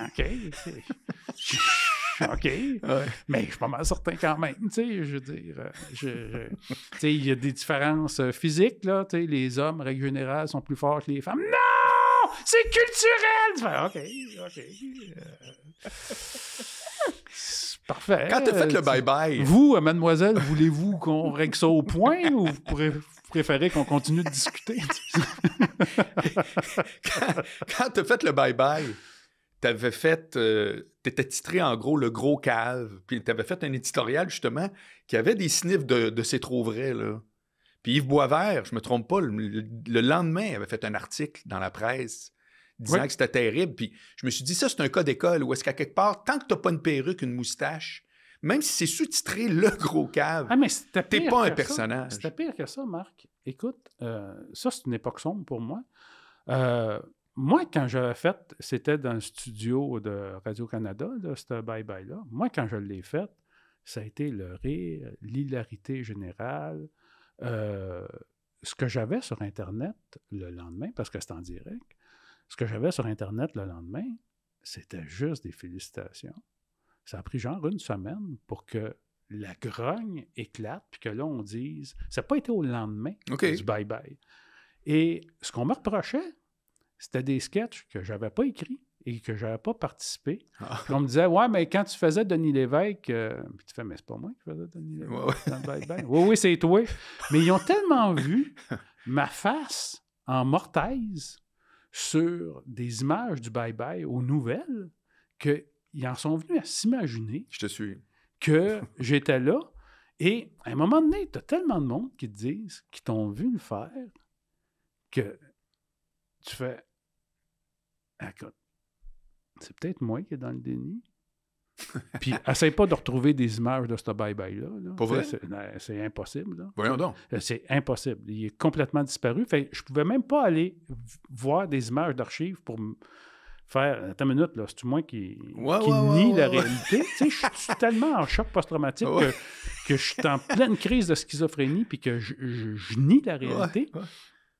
Mais à un moment donné, t'es là, puis tu sais, c'était quand même quelque chose à cette époque-là. Je recevais à peu près sur toute plateforme confondue, là, tu pouvais m'écrire en courriel là, via ma page legroscave.com. Je recevais 300 messages à l'heure. Bon, à quoi? À l'heure? Oui. Et à peu près, là. Fait que ça, là, tu sais, aujourd'hui, là, on parle de milliards, puis les chiffres sont démesurés, puis tout. Mais 300 messages à l'heure pour un gars qui est tout seul, c'est... Tu commences à répondre à un, tu réponds, mettons, à 2 ou 3 de manière courte. Tu sais, écrire, c'est long, là, mais que tu veux être sûr que tu as écrit comme il faut. Il vient de rentrer 300 autres, là, ça prend à peu près 1 heure à faire ça. Puis, tu sais, il y a du monde qui... La plupart sont positifs. OK. La majorité sont positifs, mais, tu sais, des menaces de mort, des on va tuer ta mère, tu sais, oui, c'est ça, ça fait aucun sens. Non. Il y en a qui sont complètement, qui te parlent d'affaires, puis que tu fais, mais de quoi tu parles? Oui. De quoi tu parles? Tu sais, il y en a un, écoute, mais ça c'est un parmi tant d'autres, là, parce que je n'ai vraiment reçu beaucoup, mais qui dit « Ouais, la série Jasmine, t'as-tu vu, on l'a jamais revu, cette calice-là, hein? T'en fais plus de choses à la police, puis tout. » Mais la série Jasmine, le téléroman, en quoi je suis... Puis toi, t'es bien gros là-dedans, puis à un moment donné, tu fais « OK, là, moi, je peux pas sortir, je vais me faire tuer, puis tout. » Puis à un moment donné, tu fais « Ben, je vais le voir, c'est si pire que ça. » Ouais. Fait, je suis sorti, je suis allé m'entraîner au Pro Gym dans le temps, là, qui était sur Hochelaga. Puis, hey, salut, tout le monde est content de te voir. C'est ça. Tu fais, OK, c'est comme la réalité puis le virtuel, c'est deux mondes qui ne communiquent pas. Complètement. C'est comme, tu as l'impression, puis c'est assommant aussi, puis j'avais dit ça à Mike, quand il avait vécu son scandale, puis j'avais vu sa réaction, puis je savais que j'avais touché de quoi de vrai. C'est quand c'est unanime, ultra positif, il n'y a pas de problème, c'est très facile à vivre. Quand c'est unanime, que c'est ultra négatif, il n'y a pas de problème. c'est facile à vivre. Tu fais, OK, ben regarde, soit que je m'excuse, j'étais dans le champ, oui, j'ai dépassé les limites, ou soit tu t'assumes, puis tu fais, manger toute la merde. J'appartiens pas à ce monde-là. Puis, tu sais. Mais quand, pour la même affaire, tu as énormément d'amour et énormément de haine, ça, c'est pas bon pour ta santé mentale. Parce que ça, t'es pas prête à vivre ça. Tu peux vivre beaucoup d'amour, beaucoup de haine, mais pas les deux en même temps. Pour la même affaire. Tu fais, là, écoute, je sais plus où me positionner. Puis, tu sais, des fois, tu vas, mettons, faire « Hey, Caroline, je vois la grogne que ça suscite, je vais m'excuser. » Et ceux qui t'appuyaient font « Ah, mon hostie de char. Ouais. Hostie. Je peux pas croire que tu nous laisses tomber. Puis hostie de girouette qui va avec le... » Puis là, tu fais « OK, mais moi, j'ai pas demandé d'être embrigadé dans aucun camp. Je savais pas que c'était à la conscription. Là, moi, j'essaie juste de faire rire le monde. Puis, vous allez trouver ça drôle, mais moi, personnellement, j'ai pas un agenda politique que je pousse. Là, moi, je tiens pas à ce que tout le monde partage les mêmes valeurs que moi. Moi, je tiens pas à ce que le monde rentre dans le moule, puis d'être le maître du monde, puis d'avoir... Mais c'est intéressant que tu dis ça, parce qu'effectivement, j'ai jamais senti chez toi une démarche militante. Ben non, de rien, mais même pas proche. Il n'y en a pas. Moi, tout ce que je veux, c'est que le monde passe un bon moment. Puis, tu sais... Non, mais tu dis ça comme si tu étais le grand naïf qui n'est pas au courant. Tu le sais qu'à un moment donné, tu vas faire de quoi. Tu le sais. Tu joues avec ces zones-là, là, c'est correct. Moi, mon idole, c'est Yvon Deschamps. Fait tu sais, c'est sûr que... Et je l'ai aimé pour ça, parce que il te sort de ton confort. Puis moi, je suis persuadé qu'il n'y a pas d'apprentissage possible si tu es confortable. Si tu es dans ton lazy boy, tu ne pourras pas prendre conscience de rien. Tu pourras... Tu sais, comment tu veux être sensibilisé à la fin dans le monde quand tu manges tes ailes de poulet assis dans ton lazy boy puis faire « Hey, crime, c'est terrible, hein, cette affaire-là. » Ouais. « Hey, Nicole, fais donc un popcorn dans le micro-ondes. » J'ai déjà lu que de liker, mettons, la page d'un pays où est-ce qu'il est arrivé un gros séisme, c'est contre-productif parce que tu as l'impression que tu as envoyé 10$. Parce que non, mais tu vois ce que je veux dire? Oui, ben absolument. Ouais. Puis, tu sais, on est dans une génération où, tu sais, le monde font... Ben moi, je pense que j'ai fait ma part, justement, pour la fin dans le monde, là. J'ai fait une page Facebook, là, qui dénonce ça, tu sais. Puis tu fais, ah ouais, agrime, fait que le monde, ils doivent se sentir plein, Hey boy! Hein? Ils doivent avoir l'impression de sortir du buffet chinois quand tu vois ta page Facebook. Ah ben non, ils n'ont pas d'ordinateur, tu sais. Ils n'ont pas d'électricité, tu sais. Voyons, tu sais. Fait il y a comme de quoi de complètement stupide. Quand tu dis ça, le monde fait, oh mon Dieu, quel gars pessimiste qui, tu sais, une belle initiative, il essaie de la tuer. Tu sais, t'es là, tu fais, t'es ironique, puis tu fais, ben, OK, vous autres, vous pensez que c'est une vraie bonne affaire, cette affaire-là? C'est n'importe quoi. Tu sais, t'entends toutes sortes d'affaires aussi dans, là, il faudrait plus de ressources. Il faudrait plus de ressources. Puis ça, là, c'est la solution à n'importe quoi. Plus de ressources. Tu fais, ben c'est sûr, on pourrait mettre 75 milliards sur la santé mentale, mais c'est parce que cet argent-là disparaîtrait là, dans le plus de ressources. Puis si ce manque à gagner là, ben c'est du monde qui ne mangeront pas. Puis ça, ben quand tu ne manges pas, c'est pas très bon pour ta santé mentale non plus. On dirait que tu es prêt à faire des affaires pour manger, qui vont nuire à la santé mentale des autres aussi. Fait, à quelque part, plus de ressources, c'est pas une réponse, ça. C'est n'importe quoi, c'est une réponse magique. Il faudrait plus de ressources. Il faudrait qu'il y ait plus de ressources contre la lutte au racisme. Il faudrait qu'il y ait plus de... Tu fais, ouais, c'est sûr. Ça prendrait plus de policiers, plus de ressources. Le monde se tire dessus à Montréal, ça n'a pas de sens. Ça prendrait plus de police. Tu fais, ouais, plus de monde avec des guns. Ouais. OK. Ou l'éducation. Ça passe par l'éducation. Fait que, tout le monde se déresponsabilise de tout. Moi, là-dedans, je fais, hey, moi, si on a du fun, je trouve que ça fait partie des affaires qui font que la vie vaut la peine d'être vécue. Fait que j'essaie de travailler à ce qu'on ait du fun. C'est-tu ton approche? C'est-tu ton thinking depuis le début ou il a évolué dans le temps? Ben, tu sais, quand tu fais de l'humour, on s'entend, tu ne fais pas quelque chose de concret. Tu te demandes c'est quoi ton utilité sur la Terre. Fait oui, il y a une démarche intellectuelle. Tu fais, tu sais, c'est sûr, tu sais, il y a des rétroactions avec le public, des fois, aussi, qui te fait prendre conscience d'affaires que tu ne réalisais pas, tu sais. Moi, il y a du monde qui m'ont dit hey, moi, je m'en allais me suicider, puis j'ai vu un de tes sketchs, puis ça m'a vraiment fait rire. Puis j'ai fait OK, hey, je suis pas rendu là. Il y a encore de l'espoir, puis tu fais... J'ai eu un éclair, là. Il y a eu un moment où... Moi, cette personne-là, je la connais pas, puis elle m'a dit hey, si je suis en vie aujourd'hui, c'est à cause de toi. C'est quelque chose, Tu fais oh, wow, OK.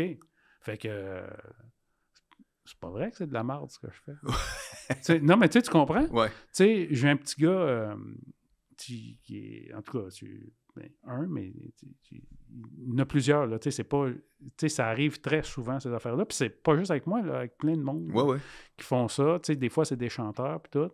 Mais tu sais, il y a un petit gars qui avait le cancer, puis tout. Puis lui, il me trouvait drôle, tu sais. Puis il aimait ça que j'aille loin, tu sais. Puis j'ai fait Colin... tout le monde qui m'aime pas, puis qui m'haïsse, puis tout. Mais Vincent, lui, il m'aime, tu sais. Puis honnêtement, je pense que je préfère Vincent.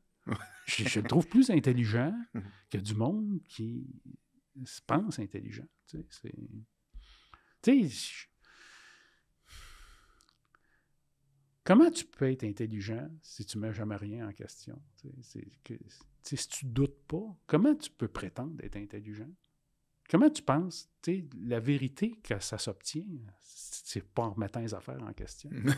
En tout cas. Oui, je suis d'accord. Là, parle-moi des bougons. Oui. Naissance, approche, avare a l'idée, vous êtes blablabla, tout. La naissance de ça, c'est quand même drôle parce que la première fois que François m'en a parlé, des bougons, il dit, t'embarquerais-tu? Il dit, j'ai une idée, c'est une famille de BS.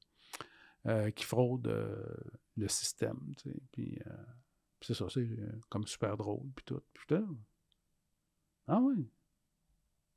Je trouve pas que c'est une si bonne idée que ça. Parce que justement, tu fais, ah oui, ça va rire des pauvres, puis tout, tu sais, ça va...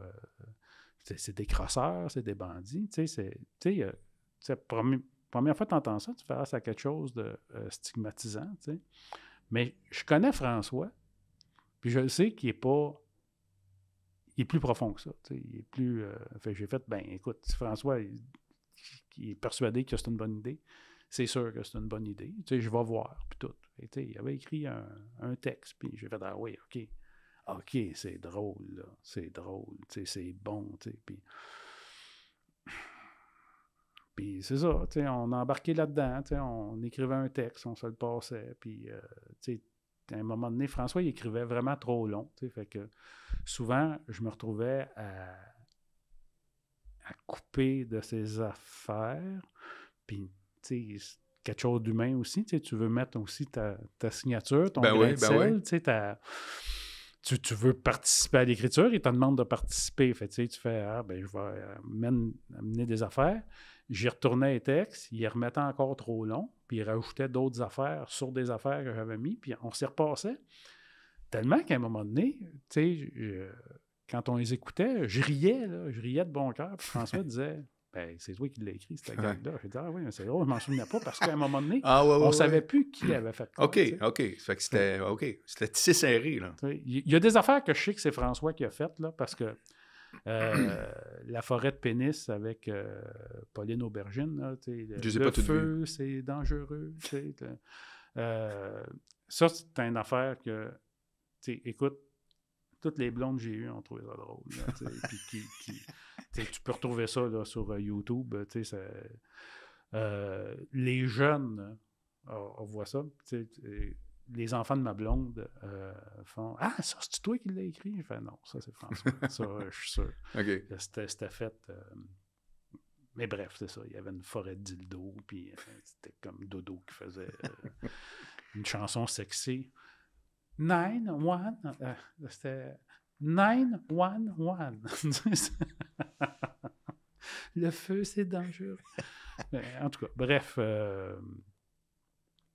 c'est ça. Les bougons, à un moment donné aussi, il y a eu un effet de... On envoyait les textes, puis ça passait, mais on s'entend, ça allait beaucoup trop loin, tellement qu'on se demandait si à Radio-Canada, ils disaient les affaires, tu sais. Parce qu'il y avait eu de la polémique avant l'épisode 1. Avant l'épisode 1. Cette émission-là était condamnée au départ. Écoute, ce qui a fait que les Bougons, ça n'a pas été mort et enterré avant d'être diffusé, je suis obligé de te dire, c'est Rémi Girard. Ah bon? On avait fait un visionnement de presse à Radio-Canada. La grogne était déjà commencée avec les regroupements sociaux de défense des sociaux, des pauvres, le Frappru, Voyez Modique, puis tout ça. T'es là, hey, on a déjà assez de misère là, avec la stigmatisation, avec pas une émission de plus. Puis, tu sais, François est proche de ces milieux-là, puis eux autres, ils trouvaient rien de drôle. Ils avaient vu des épisodes, et écoute, on était vraiment en train de se faire sortir. Le monde ne l'avait pas vu, puis il disait que c'était dégueulasse. Là. C'était... On a fait un visionnement de presse. Les journalistes étaient là, mais là, vous n'allez pas faire ça pour vrai. C'est fou, puis tout. C'était vraiment ça, la réaction? Oui, c'était vraiment ça. Ah, c'est pas... Et Rémi Girard a fait « Ah non, vous n'allez pas jouer à ça, mais tabarnak, esti. Vous le savez que c'est pas ça qu'on fait, esti. Jouez pas au calice d'innocents, esti, pour essayer avec ces mots-là. Là. Ouais. Pour vrai, wow. Ah, vous nous ferez pas ça, esti, gang de trous de cul. Hey, Jean-François, merci. Je te garantis que c'était ces mots-là. Et Rémi était vraiment choqué. Les autres comédiens ont fait... Il s'est levé debout, là. Physiquement, il s'est levé debout. Oui. Il était assis. Les autres comédiens ont fait bloc avec lui. Okay. Et ça radoucit les journalistes. Mais vraiment, si cette intervention-là, ça aurait été une catastrophe, les papiers d'un journaux. Et comme je te dis, les gens pensent que ce qu'on leur dit de penser. Si on leur dit que c'est dégueulasse, ça rit des pauvres, puis que ça n'a pas sa place, puis tout, on aurait été mort dans l'œuf. Sûr et certain. Okay. Sûr et certain. C'est vraiment Rémi qui a sauvé Bougon parce que lui, il a embarqué dans le projet. On comprend. Il n'avait pas besoin d'argent. Là. C'est pas parce qu'il cherchait des rôles. Là. Non. C'est parce qu'il aimait ça. Ouais. Puis, si tu y en parles, il y a beaucoup de rôles qui ont été marquants dans sa vie. Papa Bougon, ça en fait partie. Okay. Puis, c'était vraiment son choix. Il savait qu'il y avait un risque. Mais il ne voulait pas que ça soit mort et enterré sans que les gens aient pu avoir la chance au moins de le voir et de se faire leur propre idée, parce qu'il était vraiment fier de ça. Mais c'est vraiment Rémi qui a sauvé la série. Tu sais, François deal mieux que moi avec les manifestations d'opprobre populaire. Là, okay. Encore aujourd'hui, tu as de la misère?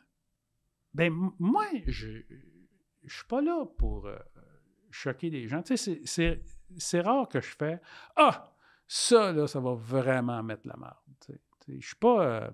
moi, je suis vraiment mais ma question, dans le divertissement. OK, parfait. Mais ma question, c'est plus... Encore aujourd'hui, tu as de la misère avec ce que tu appelles l'opprobre. Tu as de la misère avec une vague de commentaires négatifs, mettons. Tu n'es pas au-dessus de ça. Là. OK, ben non. Tu m'entends-tu beaucoup commenter l'actualité? Dernièrement? Est-ce que tu me vois beaucoup... non seulement la réponse est non. Manifester mes opinions. Non, mais je te l'ai dit tantôt, tu n'as même pas une aura de militant. Puis c'est vrai, puis non, tu n'es nulle part là-dessus, là, je suis d'accord. Moi, là, le monde pense qu'est-ce qu'ils veulent penser, puis qu'est-ce qui les conforte, puis ils ont la religion qu'ils veulent, puis, ils ont une préférence qu'ils veulent, puis, je suis pas... je m'en mêle pas. Ça veut pas dire que j'accepte tout, mais je fais, moi, pour moi, il va être le boss du monde, là. Mais regarde, je vais te donner un exemple extrême, mais moi, la pédophilie, je suis pas pour ça. Mais si ça devient accepté socialement, pas moi qui va dire au monde, mais moi, je vais faire, je me reconnais plus bien dans cette société-là. Pour moi, je trouve que ça fait pas de sens. Moralement, je trouve ça inacceptable, mais qu'est-ce que tu veux? C'est une société décadente, puis c'est ça qui est ça. Je comprends. Tu ne monteras pas au combat, là, puis tu ne seras pas tout à coup en disant « Je ne peux accepter ça, je dois m'impliquer. » Moi, tu sais, j'aime bien ça, avant d'entreprendre un combat, penser que j'ai une chance de le gagner. Ouais. Tu sais, si tu as l'impression que tu te bats contre la société, ben, t'as pas de chance de gagner. Là, fait que, tu fais... Tu t'isoles, moi, j'ai mes propres opinions, puis, si on m'en parle, j'essaie d'avoir le courage de les défendre, mais, je n'irai pas me mettre dans la marde des affaires qui ne changeront rien, là, moi, c'est un comportement que je comprends mal. Moi, ça, quelqu'un qui fait, moi, là, je suis outré, et ça, là, il faut que ça change. Tu fais, OK. OK. Fait qu'on va changer ça pour toi. Là. Oui! Tu trouves pas que... C'est parce que souvent, les outrés sont porte-parole d'une cause plus large. Tu trouves pas que t'en demandes beaucoup? Il faut que tout le monde là, se conforme à ce que toi tu veux. Oui!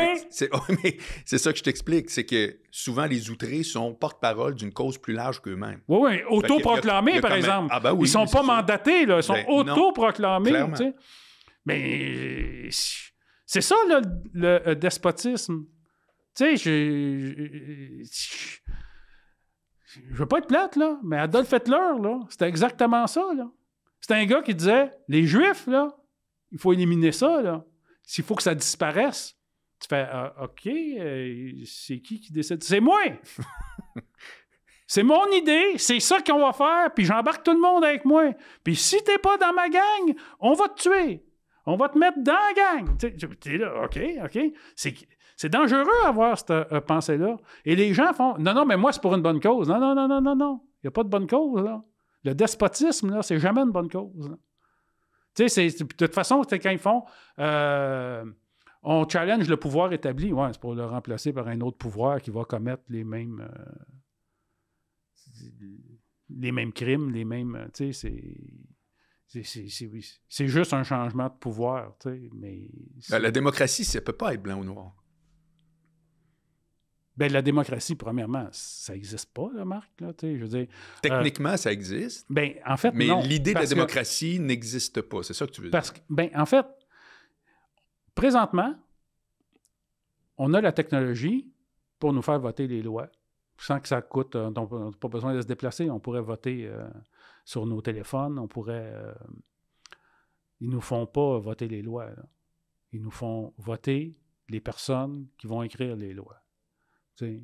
Et ces personnes-là sont influencées par des lobbies puissants d'argent et au final, pas mal toutes les lois sont aux avantages. Tu sais, OK, tu as une formation en droit, je pense que tu es pour une société de droit. Ben oui, non. C'est un bel exemple de démocratie où il y a une zone... Mais penses-tu que le monde qui sont en politique présentement, c'est une question que je te pose, ouais. OK? Penses-tu que leur principale préoccupation, c'est le bien de la population? Leur principale préoccupation. Je vois pas sur quoi tu pourrais en douter. Moi, je pense que leur principale préoccupation, c'est de se faire réélire. C'est pas le bien de la population. OK, mais c'est quand même un présupposé. C'est ce qu'on appelle ça un procès d'intention. Tu n'as aucune preuve de ça. Tu fais juste regarder l'actualité, puis tu fais une conclusion. Je te dis pas que tu as tort, mais que ça tient sur quoi? J'ai aucune preuve de ça, mais j'ai des preuves de ça, dans le sens que le résultat de leur discours, quand je regarde le résultat, je fais, OK, c'était pas la population, là. C'était avoir des meilleurs chiffres, c'était avoir un meilleur PIB, mais tu veux pas redistribuer la richesse. Tu veux pas... Tu sais, l'administration gouvernementale, c'est des schèmes de Ponzi, puis tu fais... Tiens, regarde, OK. Il y a eu une augmentation, là. Les professeurs d'école ont eu une augmentation de salaire. En santé, ça va être la même chose. Est-ce que tu penses qu'on va avoir un meilleur système d'éducation, un meilleur système de santé? C'est une question qui est impossible à répondre. Bien, c'est sûr que non. Tu ne peux pas dire ça. C'est jamais arrivé. C'est pas parce que tu mets plus d'argent, c'est pas parce que tu mets plus de ressources que tu as un meilleur système. Bien, dans plein d'affaires. Non. Tu tournes les coins bien trop vite, là. Si je te dis, on est deux ici, puis il y a un verre d'eau, puis tu meurs de soif, puis si je te dis, non, on va avoir un pichet, je rajoute des ressources, puis il y a une colline de différence. Il y a des échelles à tout ce que tu dis. Là, tu es dans le principe absolu. Bien, justement, à ce moment-là, vends-la pas, l'eau. Tu sais, si on prend vends-la pas à des Ben, étrangers. je reviens avec ton argument de départ. Si on ne vend pas l'eau et qu'on ne fait pas de revenus là-dessus, il va falloir faire des revenus l'autre bord. Donc, si tu coupes à droite, base communicant.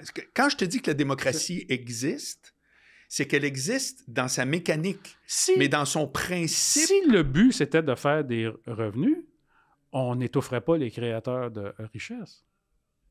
Ben, à ce moment-là, ta redistribution de tantôt, il faut encore que tu la questionnes.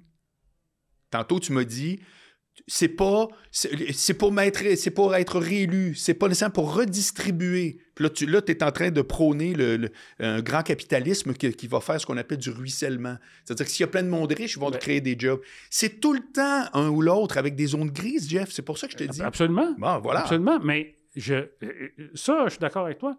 Mais moi, c'est un procès d'intention, mais je suis sûr que la preuve, c'est que souvent, ils se font élire en promettant quelque chose, et ils ne le font pas rendu autant. Parce que, combien de fois... tantôt, on parlait de rodage. Oui. Pourquoi on fait du rodage? Pourquoi les musiciens en font pas? Pourquoi ils ne disent pas « je vais aller roder mes tunes » ? Parce que ça ne fait pas partie de la mécanique entre mon offre puis la réception par du public. Mais les humoristes, oui. C'est-à-dire qu'à un moment donné, tu dis... Regarde, tu dis « je fais un procès d'intention ». Oui ou non? Je ne dis pas que tu as tort. Je dis que tu fais un procès d'intention. Regarde, oui et non. Dans le sens, moi, j'ai un peu l'impression que peu importe qui tu mets au pouvoir, ça ne change rien. Les changements sont toujours cosmétiques. La preuve, c'est que les gouvernements Pourquoi c'est le même? Parce que moi, je suis d'accord avec toi. Mais pourquoi c'est le même? Parce que les décisions ne se prennent pas là. Non, parce que les institutions demeurent à travers le brouhaha des gens qui occupent des postes. Le système de justice existe. Le parlementarisme existe avec l'opposition. Non, mais parce que moi, je partage cette théorie-là avec toi. J'ai toujours dit, si on inversait depuis 1877, OK, depuis la création du Canada, si on inversait le gagnant avec le numéro 2 à chaque élection, on aurait exactement le même pays. Parce que c'est les institutions, au final. Là, on rentre dans toutes sortes d'autres affaires. Mais ça fait que moi, je suis d'accord avec toi. Mais ça ne veut pas dire que, vu que c'est le même, ça veut dire que c'est tout des menteurs. C'est là que je débarque. C'est ça que je veux dire. Bref, on s'égare. Non, c'est intéressant, mais...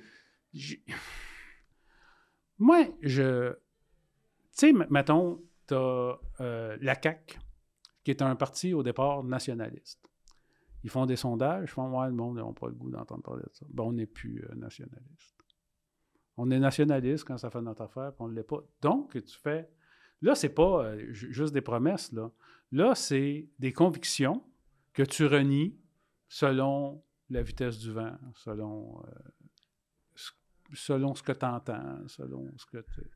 Parce que toi, tu voudrais toujours... faire élire. Donc, toi, tu voudrais toujours avoir des gens rigides qui, entre le jour 1 et le dernier jour des 4 ans de mandat, n'ont jamais dérogé, alors que la vie autour, elle se déplace constamment. Moi, je dis, si tu en veux une vraie démocratie, élis pas des gens qui vont voter des lois. Fais voter les lois.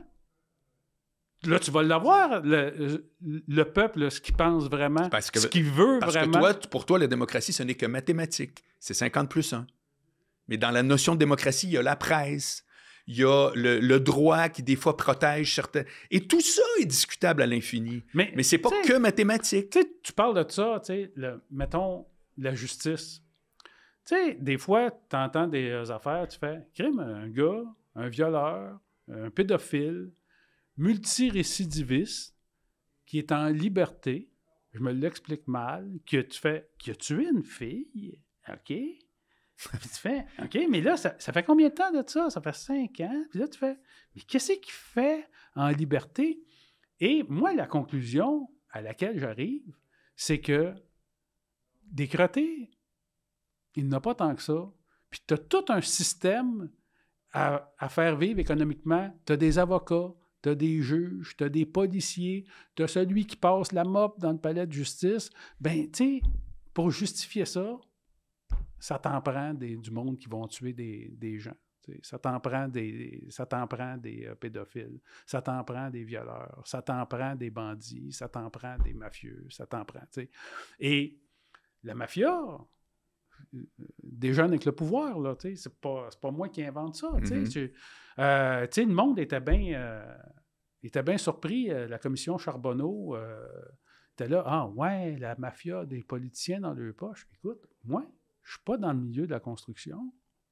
Puis je savais tout ça. Tu sais pourquoi? Parce que j'ai écouté Le Parrain. Fait que tu sais, tu fais... C'était pas quelque chose qui était si caché que ça. Je comprends. Tu sais, tu fais... Tu sais, c'est un gag que j'avais entendu, mais tu sais, il disait « Ouais, la prostitution, c'est illégal, puis tout. » Puis il s'annonce dans le journal de Montréal. Moi, pas policier, j'ai pas eu la formation, puis tout, mais je commencerais par arrêter ceux qui s'annoncent dans le journal. Tu sais, je sais pas, là, tu sais, c'est pas... Puis tu sais, ça a de l'air niaiseux, puis au contraire, des fois, il y a des affaires que tu fais. Écoute, comment tu peux dire que ce qui t'importe, c'est le bien-être de ta population quand toutes les conversations, tous les courriels sont écoutés, sont décryptés? Puis quand il y a un whistleblower qui nous fait avoir cette information-là, il se retrouve emprisonné, puis il ne peut plus parler, puis il est bâillonné, puis tu fais... Ben, quand tu espionnes ta population, tu ne travailles pas pour elle. C'est pas pour son bien. Tu me feras jamais croire ça. Ben pourtant, tu peux espionner du monde parce que c'est quoi du contre-terrorisme? C'est quoi... je veux dire, pour chaque exemple que tu donnes, je peux t'en donner un qui explique très bien que... Mais tu sais, moi, Marc, peux pas... honnêtement, quand je vois de la police partout, je me sens pas plus en sécurité. Pourquoi? Ben parce que, justement, moi, voir du monde armé, ça me dit pas... tu sais, ça me dit pas que je suis en sécurité. Ça me dit qu'il y a plus de chances qu'il y ait des débordements parce que c'est ça, la nature humaine. Donc, toi, il y a du trouble, la pouvoir, police vient régler le trouble, donc vu qu'il y a de la police, il va y avoir du trouble. T'inverses tout ça, là. Ben, en fait, je crois qu'effectivement, la police amène le trouble, ou la police suit le trouble, ou fait que moi, quand je vois de la police, je fais, il va y avoir du trouble. OK, mais c'est pas à cause de la police, parce qu'à la base, c'est pas à cause de la police, non? Ben oui, c'est ça. Mais c'est pas à cause de la police. Mais moi, je suis persuadé que le but premier d'un gouvernement, c'est pas d'aider sa population.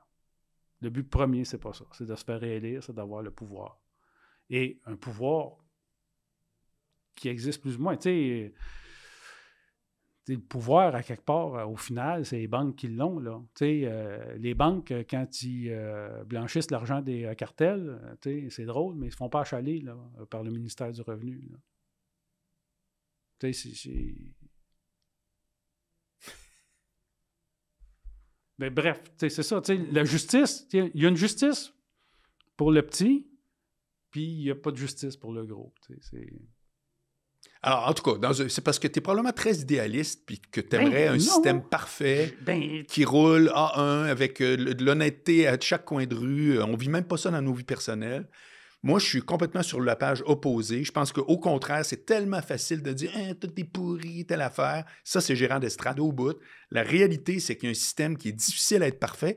Il ne le sera jamais. Pourquoi? Regarde la population comme un individu et pas comme l'autre. Mais ça se répercute dans les compagnies, ça se répercute dans les familles, puis ça se répercute tout simplement dans un gouvernement. Ça peut pas être... Le gouvernement devrait être d'une pureté, puis tout devrait être parfait, puis tout le reste de la société ne l'est pas. Moi, ma ligne, là, je vais te dire à quel point je suis à l'inverse de toi. Tous et chacun, collectivement, on est responsable de tout ce qui arrive. C'est tellement facile de dire les politiciens, ça, c'est le bout de facile. Après ça, tu t'en vas, puis justement, tout le monde s'en va à la pharmacie. Tu vois, au contraire, je trouve que le vote, d'aller voter, c'est ce qu'on dit. Ah, on a les gouvernements qu'on mérite. Là, tu peux pas chialer. C'est ça, le monde a voté, puis tout. Puis moi, je fais non. Tu sais, si tu votes pas, tu peux pas chialer. Tu fais non, moi, je vote pas parce que je veux pouvoir chialer. Moi, j'embarque pas dans ce système-là. J'y crois pas à ça. J'y crois pas à ça, que d'aller voter, que la sagesse populaire se répercute dans le vote. Tu fais, t'en veux une démocratie? Fais-nous voter les lois. On est-tu d'accord? On n'est-tu pas d'accord? Puis on va le décider à 50% plus 1. Puis il fait il faut protéger les minorités, fait, la population, là. OK, fait que donc, t'es contre la démocratie. T'es pas pour la sagesse populaire, tu sais. À ce moment-là, c'est que toi, t'étais un peu, là, dans la même phrase, tu me dis il y a une sagesse populaire, puis tu me dis les gens pensent qu'on leur dise. Ben, t'es où, là? Ben, à la même place. À la même place. Je crois que les deux existent. Mais oui, il y a une sagesse populaire. Mais effectivement, dans nos vies, puis je pense que c'est fait exprès, là, tu sais, tu as un niveau d'endettement qui fait que tu ressens une pression. Tu sais, il y a bien du monde qui sont à une semaine de paye de faire faillite. Beaucoup. Tu La comprends? plupart sont d'une paye à l'autre. Une personne comme ça, elle ne pense pas aux grands enjeux. Là. Elle se concentre sur... il faut que, mon portefeuille, puis je ne suis pas contre ça, moi. Exactement. Ouais. Mais ce niveau d'endettement-là, c'est une façon aussi de contrôler la population. Mais la contrôler pourquoi? Toi, tu trouves que tout est formidable? Non, je trouve que c'est facile de juger que tout n'est pas formidable, comme si tout à coup, alors allons-y, peinturons le ciel en bleu plus clair, puis ça va être plus beau. Crime, le terrain, mon vieux, là, c'est compliqué en esti. Tu l'as dit toi-même tantôt que tu n'étais pas entrepreneur. Ça veut dire que tu travailles avec du monde. Prends juste ton projet de show. Là. Ouais. Ça veut dire que tu as besoin d'un producteur. Ce serait facile de dire pourquoi le monde n'achète pas mes billets directs? Achetez mes billets directs. Pas besoin de producteur. Écrivez-moi, je vais vous envoyer une enveloppe. Tu sais, aussitôt que tu regardes la réalité, tu vois que tout a besoin d'être organisé. Et à partir du moment où c'est organisé, c'est mal organisé. C'est pas genre, je découvre ça. Quand c'est organisé, c'est mal. Tantôt, il a fallu arrêter parce qu'il y avait une mouche. Mais je vais dormir à soir. Il y avait une mouche. Est-ce qu'on fait un... Tu comprends? C'est juste ça mon point. C'est que dans l'absolu, on peut en arriver à tirer des conclusions comme quoi les gens ne font pas ça pour telle raison, tout ça. Puis après ça, tu constates le réel. Le réel rattrape tout le monde. Toi, moi, le gars en arrière. Bon. Et le système, ton fameux système, le réel le rattrape aussi. Le réel le rattrape. Est-ce que je suis heureux de tout ça? C'est pas ça mon point. Vraiment pas. Mais moi, je refuse de dire, regardez, là, je vais vous sortir un Joker, puis 3-4 rois, là, puis c'est moi qui vais gagner la game. C'était facile de même. C'est là que moi, je dis non. Non, j'achète pas ça. OK, mais regarde. On a le droit de pas voir ça pareil, là. On a un système de santé qui, à la base... Là, tu vas peut-être trouver ça cynique, ce que je veux dire. Qu'à la base, il était supposé d'être gratuit pour tout le monde. Quand tu es malade, on te soigne. Peu importe ton revenu. Et finalement, il prend tellement de ressources que pour le financer, on tombe malade. Mais ça, c'est une autre affaire. Là. Mais il prend tellement de ressources qu'ils font, là, on n'est pas capable de servir tout le monde. Fait qu'on va faire un système où ce que le monde va pouvoir aller au privé. Tu fais, t'as pas le choix d'aller au privé, parce que moi, quand je suis malade, il n'y a pas de place au public. Là, fait que tu t'en vas. Puis ce système-là coûte de plus en plus cher, puis il faut toujours mettre, puis il n'y a pas assez de ressources, puis le monde se plaigne, puis la façon de faire « Hey, crime, il y a de l'attente à l'urgence, tu as 23 heures d'attente à l'urgence. » Tu fais « Ben oui, c'est comme ça qu'ils réussissent à gérer qu'il n'y ait pas trop de monde. » Fait qu'ils ne viennent pas me faire croire qu'ils sont outrés de ça. C'est comme ça qui font que le système ne déborde pas encore plus qu'il déborde. C'est que tu n'es pas capable d'en voir un médecin, tu sais. Fait qu'à un moment donné, c'est ça. Tu te retrouves, t'as les couilles grosses de même. Alors là, je vois bien. T'as mal, t'es pas capable de te déplacer. Okay. Puis tu fais, je vais mourir chez nous. Parce que on va clore le débat là-dessus. La réalité, je comprends très bien, c'est que toi, ce que tu dis, sur lequel tout le monde s'accorde, c'est que c'est vraiment pas optimal, voire c'est mal géré. Où moi, je débarque, c'est quand tu dis, donc c'est la preuve qu'ils veulent qu'on soit malade. Non, mais je dis pas qu'ils veulent qu'on soit malade. En voulant dire que le gouvernement n'est pas pour sa population. C'est juste là, moi, que je débarque. Je te dis pas que t'as tort. Je dis juste que c'est un procès d'intention. Je m'en vais chez Bro et Martineau. Je dis que je veux m'acheter un sofa. Je rentre dans le magasin. Il y a 2 vendeurs qui viennent me voir. Ils se battent quasiment pour me pogner. Oui, on regarde pour un sofa. Puis tu fais, oui, OK, t'en vas. Écoute, pendant que t'attends, tu penses à tes affaires. Il y a un autre vendeur qui vient. Est-ce qu'on peut vous aider? Puis tout, tu fais, hey, moi, j'aimerais ça, c'est le système de santé. T'es comme ça. Ah, ben oui. Sais-tu comment ça s'appelle? Privé. Au privé, c'est de même. Donc, dis-moi pas que tu seras content que tout soit gratis. Parce que c'est au privé, ce sera de même. Comme à l'hôtel. Au lieu d'un Hilton, ce serait une clinique. Ben, tu sais... Non, c'est ça. Moi, Marc, j'ai pas l'impression que le système il est gratis. Tu sais, la moitié de ce que je paye en impôts va au Oui, mais quand système n'importe de qui a une santé, grippe peut aller à l'urgence, puis prendre ta place parce que toi, tu en as besoin, ça crée les urgences que tu disais tantôt. Puis quand vient le temps de dire, il faudrait que ça coûte 5 piastres à aller à l'urgence, oh my God, tout le monde crie. C'est tout le temps une patente de même, Jean-François, c'est ça que je t'explique. C'est tout le temps une patente de même. C'est que pour un exemple, tu as un contre-exemple, c'est un monstre gérer un truc, c'était fou. Ça, c'est sûr. Mais où je ne m'entends pas avec toi, c'est sur l'intention de base. Non, moi, j'achète pas ça, puis je peux pas te le prouver, puis toi non plus. Ça fait que toi, tu penses que... Ça, c'est sûr, je peux pas te prouver l'intention de quelqu'un. Puis moi non plus. Mais très intéressant. Alors, continuons ces bougons, parce que puis on peut parler de ce que tu veux, Marc, parce que je trouve ça c'est très fort. Quand les bougons avancent, à ce moment-là, tu es en train de devenir un auteur non seulement compétent, reconnu, en demande, mais ça se peut-tu qu'il y a un humoriste qui veut naître? Oui, c'est... En fait... Puis qu'on te voit comme un auteur. T'es-tu en train de te peinturer dans le coin? C'est ça ma question. Moi, tu sais, la naissance de l'humoriste, tu sais, j'étais confortable comme auteur. Tu sais, comme tu dis, je gagnais très bien ma vie. Ouais, puis t'avais une vraie reconnaissance. Que t'as encore, d'ailleurs. T'as-tu encore cette aura-là d'auteur ou maintenant, ça a été 100% remplacé par Jean-François Mercier, humoriste? J'ai des offres, mais premièrement, tu sais, moi, je me suis fait brûler par écrire des projets qui ne voient jamais le jour. Tu sais. Ah oui, hein? Puis à un moment donné, on te demande, fais une Bible, c'est long, là. C'est long, puis t'es chez vous, puis t'écris, puis tout. Puis à un moment donné, on te fait réécrire. Puis là, à un moment donné, tu fais, hey, j'ai tellement réécrit, c'est tellement loin de ce que je voulais faire au départ que je souhaite que ça se plante, cette affaire-là, puis que ça ne voie jamais le jour. Puis effectivement, ça arrive. Puis, tu sais, il y a un paquet de... Tu sais, il faut l'avoir fait là, pour savoir comment, des fois, il y a un paquet de monde qui viennent se mêler. Ah, puis ça, je suis pas sûr de ça, puis ça, je suis pas sûr. Puis tu sais, tu fais, mais tu n'as jamais rien écrit de ta vie. Puis tu sais, Jeff, mon deuxième podcast, c'était... Mon deuxième ou troisième, c'était les Denis Drolet. Puis ils nous ont conté une anecdote exactement de même, là. Que sont finalement dans le bureau, tout va bien. Puis là, il y a un nouveau VP qui rentre, là, comme à la lutte, puis qui dit « Ouais, non, mais ça, tout. » Puis, tu sais, ils ont fait « OK, c'est fini, là, on en pitch. » C'est ça qui arrive, c'est que ça fait en sorte que du monde de talent finisse par dire « Moi, je me trompe, mais par dire « Moi, j'en pitch plus, point barre. Je fais juste plus. » Ben, c'est ça. Puis, tu sais, l'autre affaire, c'est comment tu traites les auteurs. Tu sais, tu penses que tu es respecté, là. Tu sais, regarde, dans le monde, là, tu sais, dans le public, là, quand je disais que j'étais auteur des bougons, mettons, je disais ça à une fille, là, elle était là. OK, mais j'aurais dit que je passais à mop sur le plancher. Ouais. Ça n'aurait pas été différent. Ouais. Tu sais, j'aurais dit, mais moi, je fais des sandwichs chez Subway. J'aurais eu plus de reconnaissance. Ouais.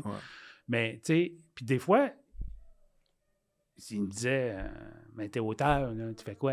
Tu écris le scénario ou tu fais juste le script?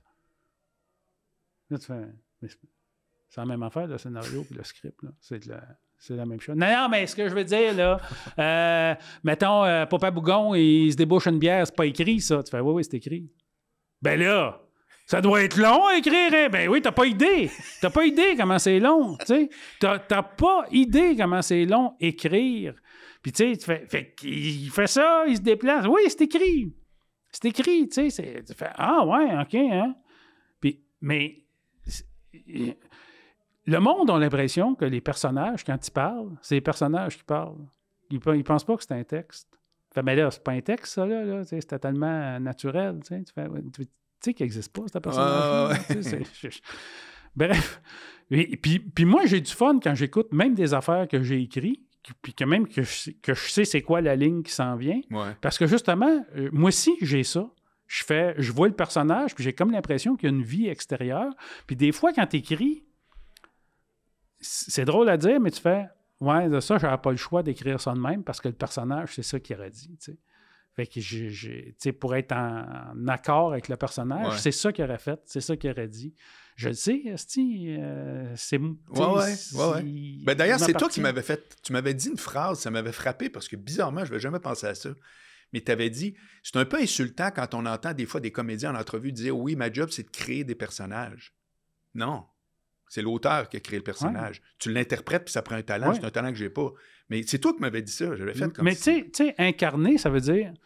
Tu sais, je comprends pourquoi... Mais c'est pas créé. Tu m'avais bien spécifié. Ouais, mais je comprends pourquoi qu'un comédien dit ça. On t'engage comme comédien. Fait que tu prends le personnage qui n'existe pas, qui est juste un texte, et tu deviens ce personnage-là. Fait que, tu sais, toi, comme comédien, tu fais, le personnage, c'est moi. Puis l'auteur fait, hey, le casse, c'est le personnage, c'est moi qui l'ai fait, tu sais. Fait, non, moi, je l'incarne, tu sais. Toi, est-ce que t'es celui qui t'a fait ou t'es Marc Boilard? Tu sais, t'es Marc Boilard, c'est toi qui incarne Marc Boilard, Ouais. Fait que je comprends que tu fais, Marc Boilard, c'est moi, tu sais. Rémi Gérard dit, Papa Bougon, c'est moi. Ben oui, c'est toi, tu sais, mais c'est pas toi, tu sais, c'est moi. Mais tu sais, c'est ça, tu sais, des fois, les personnages, ils disent ce qu'ils veulent, puis c'est pas l'auteur, puis de toute façon, les meilleures affaires, t'écris, puis à un moment donné, ça s'appelle l'inspiration, ça. Tu tombes dans un état second, tu perds la notion du temps, puis à un moment donné, tu ressors de là, puis tu fais « Ah, Caroline, j'ai écrit ça. » Et là, tu laisses ça là, tu t'en vas te coucher, tu le relis le lendemain, puis tu fais « Wow! Caroline, je suis bien hot! » Coup sur coup, mais ça fait ça. Comme si c'était pas toi qui l'avais Ben écrit. voyons donc. Ah ouais, ça. Puis des fois, là, tu trouves un gag là, qui est vraiment bon, là, comme humoriste, ça fait ça, là, tu sais. Tu trouves un gag qui est vraiment bon, puis tu fais « J'ai-tu volé ça à quelqu'un? » Pour vrai? C'est tellement bon, ce gag-là. Il était tellement disponible. Il était tellement dans l'air. L'ai-tu volé à quelqu'un? J'ai-tu entendu ça à quelque part? Je l'ai oublié, puis c'est rentré dans mon... Écoute, puis je suis sûr que je ne suis pas le seul à me poser la question. Des fois, tu le googles, le gag. Puis tu fais, on va checker s'il sort. T'sais. Non. OK. Tu fais, on semble être correct. Puis quand il y en a un qui ne t'appartenait pas, inquiète-toi pas, tu l'apprends assez vite. Hein? Ouais. C'est vrai pareil. Il y a tout le temps ça quelqu'un circule. qui fait Hey, ça, tabarnak, c'est Alexandre Barrette qui dit OK, c'est beau. Tes trois principaux projets en tant qu'auteur, tu dirais que c'est quoi? Moi, le premier qui me vient en tête, c'est Les Bougons, mais c'est quoi les trois principaux? Moi, Un gars, une fille, ça m'a mis au monde. OK. Je suis obligé de te dire, un gars, une fille serait là-dedans. Ça, vous étiez un pôle, hein? Ça marchait, la mécanique, c'était vous pitchiez, puis ils prenaient ou prenaient pas. Ouais. Mais moi, un gars, une fille, premièrement, ça m'a donné l'argent pour pouvoir vivre comme auteur. Ça m'a donné une crédibilité aussi comme auteur. Fait, dans le même genre, je suis obligé de te dire, j'écrivais des radios enfer en même temps que un gars, une fille. Les radios enfer aussi m'ont donné une crédibilité dans le milieu et j'étais capable d'écrire du jeunesse. Moi, tu comprends, là, je suis pas un naturel pour la jeunesse, là. C'est pas... Fait qu'on me coupait toutes mes affaires, des affaires que je trouvais pas... Ouais. Que je trouvais qu'ils très convivial, puis sauf que pour eux autres, c'était quand même... Tu sais, des affaires, à un moment donné, il y avait Jocelyne qui tentait de séduire un astronaute, puis j'avais écrit un gag, c'était pour le séduire, elle disait « Regarde, je suis capable de me rentrer 3 balles de poule dans la gueule, puis elle était là, hey, c'est parce qu'on la voit, l'allusion au sexe, tu fais. » Ben, oui et non, honnêtement, là, je pense pas qu'il y aurait eu aucun enfant oui et non, qui aurait été... effectivement. Il n'y aurait pas eu aucun enfant qui aurait été c'est juste con, comme les enfants trouvent drôle. Ben oui, c'est ça, puis c'était tellement dans le personnage, en plus de Jocelyne, Fait que c'est les deux projets qui m'ont donné de l'argent pour pouvoir manger puis me consacrer à l'écriture. Fait que, tu sais, un gars, une fille, Radio Enfer. Les Bougons, c'est sûr, ça a été bien marquant. Moi, ça a été mon... Tu sais, François, je considère que c'est la mère des Bougons. Moi, j'ai été le père adoptif, là, qui sort avec la mère qui a déjà un enfant. Je me voyais un peu comme ça. Mais tu sais, comme père adoptif, ouais, je l'ai aimé, cet enfant-là. Je l'ai aimé comme si c'était le mien. Tu comprends? Fait que je sais que François, il a une propriété de plus que moi sur les Bougons, mais je considère que c'est mon enfant autant, même si je suis juste père adoptif. Je comprends. Puis à quel moment, je te demande pas nécessairement une date, là, mais à quel moment tu deviens un humoriste? C'est quoi dans ta tête? D'abord, est-ce que c'est une validation extérieure ou c'est toi qui as dit « Moi, maintenant, je suis un humoriste ». OK. Écoute, je vais te raconter la version le fun, OK? La version le fun à compter.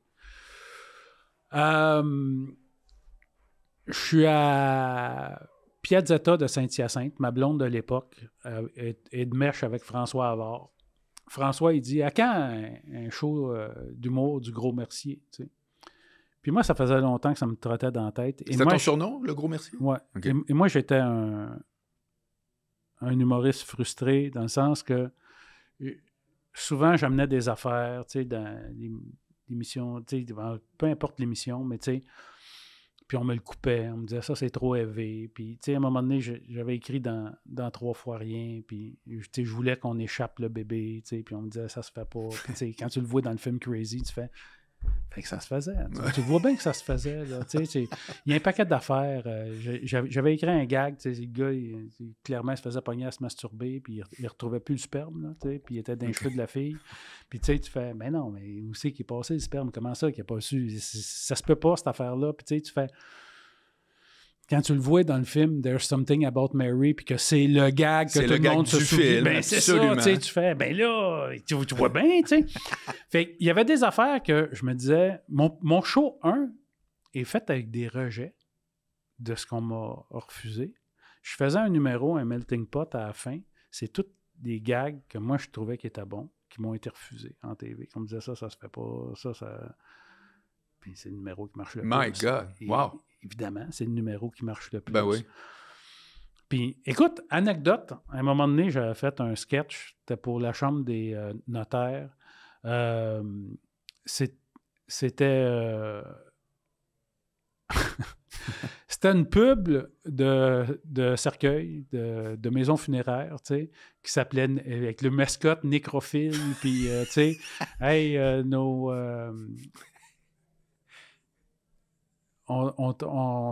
écoute, on brûle le mort tellement vite, les vers n'ont même pas le temps d'y toucher.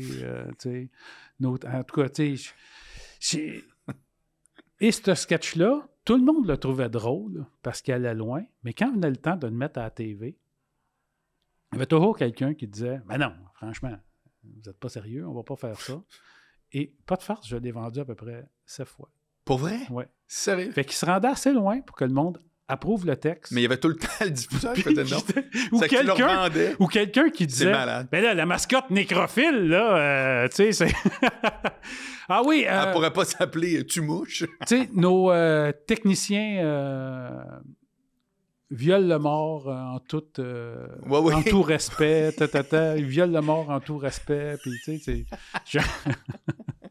notre service est tellement rapide que des fois, quand il le viole, il est encore chaud. Tu sais, là, c'était drôle. Tu sais, c'était... Mais, tu sais, c'était sur la mort, puis c'était... et c'est ça, je l'avais écrit pour la Chambre des notaires. Tout le monde trouvait ça drôle. Tout le monde trouvait que ça allait loin. Puis, tu sais, c'était ça, on aimerait ça, là, tu sais, sortir de notre image, et de remplir les notations plates. Puis, exactement, tu sais. Puis, là, avec ça, là, ça va te sortir, là, ça va faire parler. Puis, on veut de quoi qui fait parler? Ça va faire parler. Puis, il y a tout le temps quelqu'un. Puis, je l'ai vendu, je pense que c'est 7 fois. Fait que ça a été un sketch payant. Et là, j'étais là. Puis à tous les fois, tu sais, les 3 premières fois, la 4e fois, tu fais, ben d'après moi, ça va chier encore. Ouais, c'est ça. Je te tords pas le bras. Puis tu sais, il y avait une broche après le cercueil. Puis tu sais, tu fais, on tourne un quart de tour au mois, comme ça, il se fait manger égal par les vers. Écoute, tu sais, c'était plein de niaiseries de main. Bref, pourquoi que je te parle de ça? Parce que la question, c'était quel moment tu es devenu humoriste? Oui, c'est ça. Fait que j'étais un auteur frustré. Havard m'avait dit qu'il m'amenait à Piazzetta. Il voulait savoir quand est-ce que je ferais un show. Puis j'ai dit, « Hey, tu sais-tu quoi? Je vais en écrire. » Il dit, « Tu t'engages à faire ça? » Il dit, « Oui. Je vais en écrire. » Effectivement, je suis frustré. Puis je pense que j'ai assez de stock. Juste avec qu'est-ce qu'on m'a refusé, je suis capable d'écrire un show. Le show durait 2h15. Au début, j'avais été testé 4 heures de stock. Sans blague? Oui. Puis j'avais gardé le meilleur 2h15. À la fin, là, version spectacle, là, il durait 2 heures. Aïe. Et... moi, écoute, c'est fou ce qu'on m'a fait avec ce show-là. Là, écoute, je pourrais te raconter. Mais ça allait loin. Mais tu sais,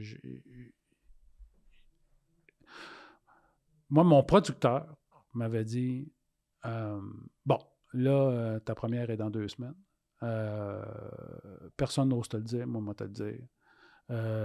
Tout le monde a peur de toi, personne ne veut ton show, il trouve ça trop élevé, il trouve que ça n'a pas de sens. Fait que là, tu vas enlever tous les sacs puis toutes les jokes de cul. Puis j'avais fait, ouais, je comprends, Luc.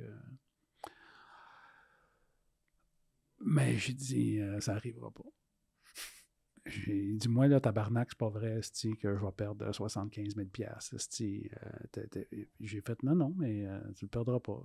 Je vais te racheter. Tu n'es pas capable de me racheter. J'ai dit non.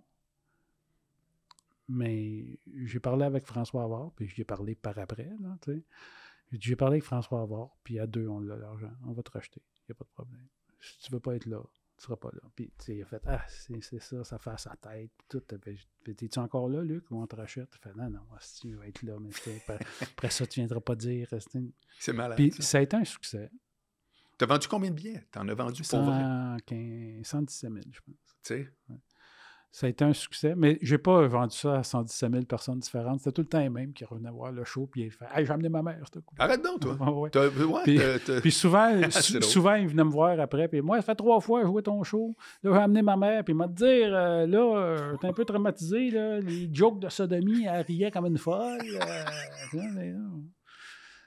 Ouais, c'est ça, tu sais, c'est... Mais c'est ça, ça a été un gros succès, ce show-là. Ça allait loin, comme je suis jamais allé par après. Là, parce que le contexte change. Ah oui, OK. Tu sais, les bougons, ça ne reviendrait pas. Là. Non. Un gars le soir, ça ne reviendrait pas. Tu penses? Ben, je suis sûr. Je les ai proposés. J'ai dit, hey, on ramène ça, hein, un gars le soir, pis tout.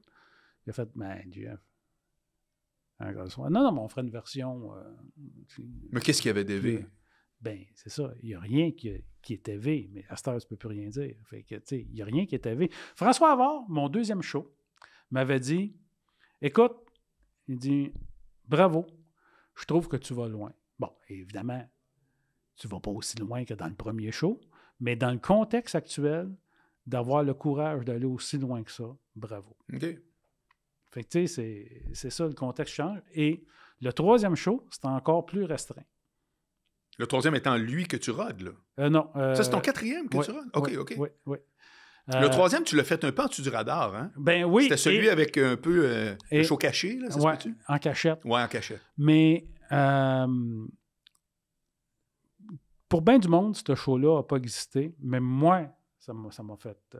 ça m'a vraiment blessé parce que ce show-là, j'ai commencé dans les petites... Je vais t'expliquer la genèse de ce show-là. J'avais été faire du rodage, justement, à Gatineau. Et écoute, ça rit. Je fais, hey, c'est pas du rodage, là. Le show est prêt. Là. Ouais. Fait que je veux sortir là, mais il faut que tu réserves tes salles 2 ans d'avance. Fait que moi, à mon bureau, ils me disent, on peut pas faire ça. Il y avait Bianca, la blonde à François Mascotte. Ouais. Elle se produit elle-même. Mm-hmm. Elle m'a tout ouvert ses livres, elle m'a tout montré ce qu'elle faisait. Puis j'ai fait écrire, je vais faire ça. Ouais. Moi, à mon bureau, ils m'ont dit, si tu fais ça, tu ne rentreras plus jamais dans le réseau des salles. Parce qu'ils vont te voir comme un compétiteur, comme un ennemi. T'sais. Elle, Bianca, elle loue une cabane à sucre, elle place les chaises le motel à côté. Mais elle ne partage pas d'argent avec personne. Elle fait plus d'argent que n'importe quel humoriste. Elle fait son marketing, elle a sa billetterie, elle a, tu fais tout. Écoute, c'est fou là, ce qu'elle fait. Puis ça marche, là. Puis, tu sais, elle vend du bonheur, là. Les petites madames qui vont là, parce que c'est surtout des filles, là, c'est un show de filles. Ils trippent, là. T'sais, elle a une disco mobile, puis les faire danser. Ah oui, ça danse après. Du vin, puis, non, je sais. C'est ça, là, c'est un party. Ouais. Fait que je dis, je vais faire ça, pas plus fou qu'un autre. Fait qu'ils me disent non.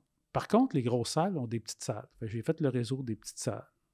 Puis j'étais content, j'aimais ça. Puis il y a des salles qui, d'ordinaire, n'ont pas les moyens de se payer du Jeff Mercier, que là, j'y allais. Il était content. Il était là, wow. Fait tu sais, j'allais partout, je suis allé partout. J'ai eu du fun, mais à quelque part, j'ai mangé mon pain noir. C'était pas payant. Okay. J'ai eu du fun, mais c'était pas payant. Okay. Et là, le show commençait à vraiment bien aller. Là j'étais rendu dans une grosse salle. Puis je faisais de l'argent. Et je m'en allais jouer à l'Assomption, Trois-Rivières. J'avais 2 shows à Québec, salle Albert-Rousseau pleine. Fait que le jeudi, vendredi, puis samedi, j'avais 2 shows à salle Albert-Rousseau. pas en coprod, là. C'est moi qui paye la prod. Fait que je sépare pas de profit avec personne. Tu sais combien ça paye une salle Albert Rousseau plein? C'est 1100 places. Fait que j'ai... je pense que j'étais à 1300. Les deux sont sold out. Tu partages pas avec personne. Le mercredi, ils ont déclaré le lockout pour la pandémie. Moi, j'étais là. Ben voyons. C'est ma grosse fin de semaine. Exact. T'sais, Ever. Là. Je fais tabarnouche. Non, mais sérieux, on va y faire pareil. Ouais. Non. Je dis, mais qu'est-ce qui se passe? Fait, moi, là, j'avais vraiment l'impression que la pandémie, c'était fait pour me faire chier. Là. Ouais. J'ai dit, voyons, la semaine d'avant, j'étais faire un show à Rimouski. Le monde me serrait dans le bras, puis tout. Je regarde, personne qui est mort, là. Tu sais, je comprenais pas, là. Tu sais, j'ai fait... Mars 2020, si je me trompe pas. Et là, la pandémie, tu sais, ça a duré. Puis, tu sais, je sais pas si tu te souviens au début, là, Dr Arruda disait, il faut aplatir la courbe. Puis le monde disait, oui, ça va durer 2 semaines. Là, on va rester chez nous pendant 2 semaines. Puis après ça va être fini, tu sais. Moi, j'ai fait un bac en actuariat. Fait je sais-tu que aplatir la courbe, ça veut dire étirer ça dans le temps? Oui. C'est ça, là, tu sais. Ouais. Ce que tu as en ordonnée, là, c'est le temps. Fait qu'aplatir la courbe, tu t'étires le temps. C'est comme ça, t'aplatis une courbe. Tu l'étires sur le temps, tu sais. Fait là, j'étais là. OK, mais là, ça ne durera pas 2 semaines, là, cette affaire-là. Là. Il vient de le dire, là, qu'on allait aplatir la courbe, là, tu sais. Fait que c'est ça. Fait que ça n'a pas duré 2 semaines, ça a duré 3 ans. Caroline, c'est fâchant. Puis, l'as-tu vécu un Albert Rousseau plein dans un autre? Oui. Okay. Ben, show 1. Écoute, tiens, je te raconte ça. À un moment donné, ça fait genre 3 fois que je vais à la salle Albert Rousseau, show 1. C'est plein. Fait que je fais, c'est quand est-ce que j'y retourne? Ah, ils veulent plus de toi. Tiens, je te raconte de quoi. Ma tante a acheté des billets pour moi à Albert Rousseau, ma tante qui reste à Québec. As-tu juste à dire, Jean-François, je suis venu pour acheter des billets, j'ai appelé à la billetterie. Puis ils m'ont dit, ouais, vous savez que c'est très, très vulgaire, madame, on vous conseille plus d'aller voir Jean-Thomas Jobin. Elle dit, non, mais je veux vraiment avoir des billets pour Jean-François Mercier. En fait, ouais, c'est vraiment vulgaire. C'est vraiment... vous allez avoir vraiment un meilleur spectacle si vous allez voir Jean-Thomas Jobin. Fait qu'elle m'a appelé pour me dire ça. Elle dit, il dit ça à la billetterie. J'ai fait, oh. Hey, c'est épouvantable. C'est épouvantable. Mais ça, là, des affaires de même, ça, je peux t'en raconter plein. Pour vrai? Plein.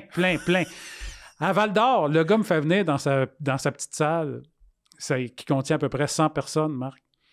Puis je fais, ah, c'est qui est dans la grosse salle? Ben, personne. Puis il dit ça à mon technicien d'éclairage qui, lui, me l'a raconté. Ouais. Il dit, mais pourquoi qu'il joue dans petite? Ça vend pas mal, merci. Tu sais. Il dit, c'était ce style-là. Quand le monde va me le demander, je vais dire, quand il est venu, il a juste vendu 100 billets. Fait qu'il ne revient plus. Ben voyons donc. Mais je fais, c'est sûr, il a juste vendu 100 billets, c'est ça qu'elle contient, sa salle. Fait que c'était ce style-là. Mais pourquoi il te prend s'il t'aime pas? Mike Ward, Cathy Gauthier, Jean-François Mercier, ça ne jouera jamais dans ma grosse salle. Tant que ça va être moi qui va être là. Bon. Puis effectivement, il avait raison. Je n'ai jamais joué dans sa grosse salle tant que ça a été lui qui a été là. Okay. Heureusement. Ça a changé. Ça a changé. Ouais. Puis après ça, je suis allé dans la grosse salle. OK. Ça fait que tu as toujours été aux prises avec quelqu'un à quelque part qui dit non, pas Jean-François Mercier. Là. Absolument. Malgré les résultats. Tout le temps. Écoute, j'avais été à Amos. Écoute, le show, le gars, il me dit, j'ai dit, comment ça va les ventes de billets? Il dit, tu as 250 billets de vendus. C'est genre 600 places. J'ai fait, ah ouais, Caroline. J'ai dit, crème, c'est plate. D'ordinaire, ça vend plus que ça. Il dit, non, mais c'est parce que moi, le monde, ils le savent. Il dit, moi, la soirée du spectacle, je fais 50% sur les billets. Fait que souvent, le monde arrive à la dernière minute pour acheter des billets. Puis en plus, c'est entrée libre. Fait qu'il n'y a pas de numéro de siège, tu sais. Fait que tu fais, ben oui, c'est sûr que le monde attend à la dernière minute. Si tu fais tout le temps ça, tu n'as aucun avantage à acheter tes affaires d'avance. Exactement. Fait qu'évidemment, tu comprends que c'est plein. Écoute, c'est un show, là, c'est formidable. Ça explose, là, tu sais. Puis tu sais, quand tu as eu un gros hit, là, un crise de gros hit, t'es gonflé à bloc, puis tu sais, t'es comme t'es sur l'adrénaline, fait que t'es pas tout à fait toi-même, tu sais.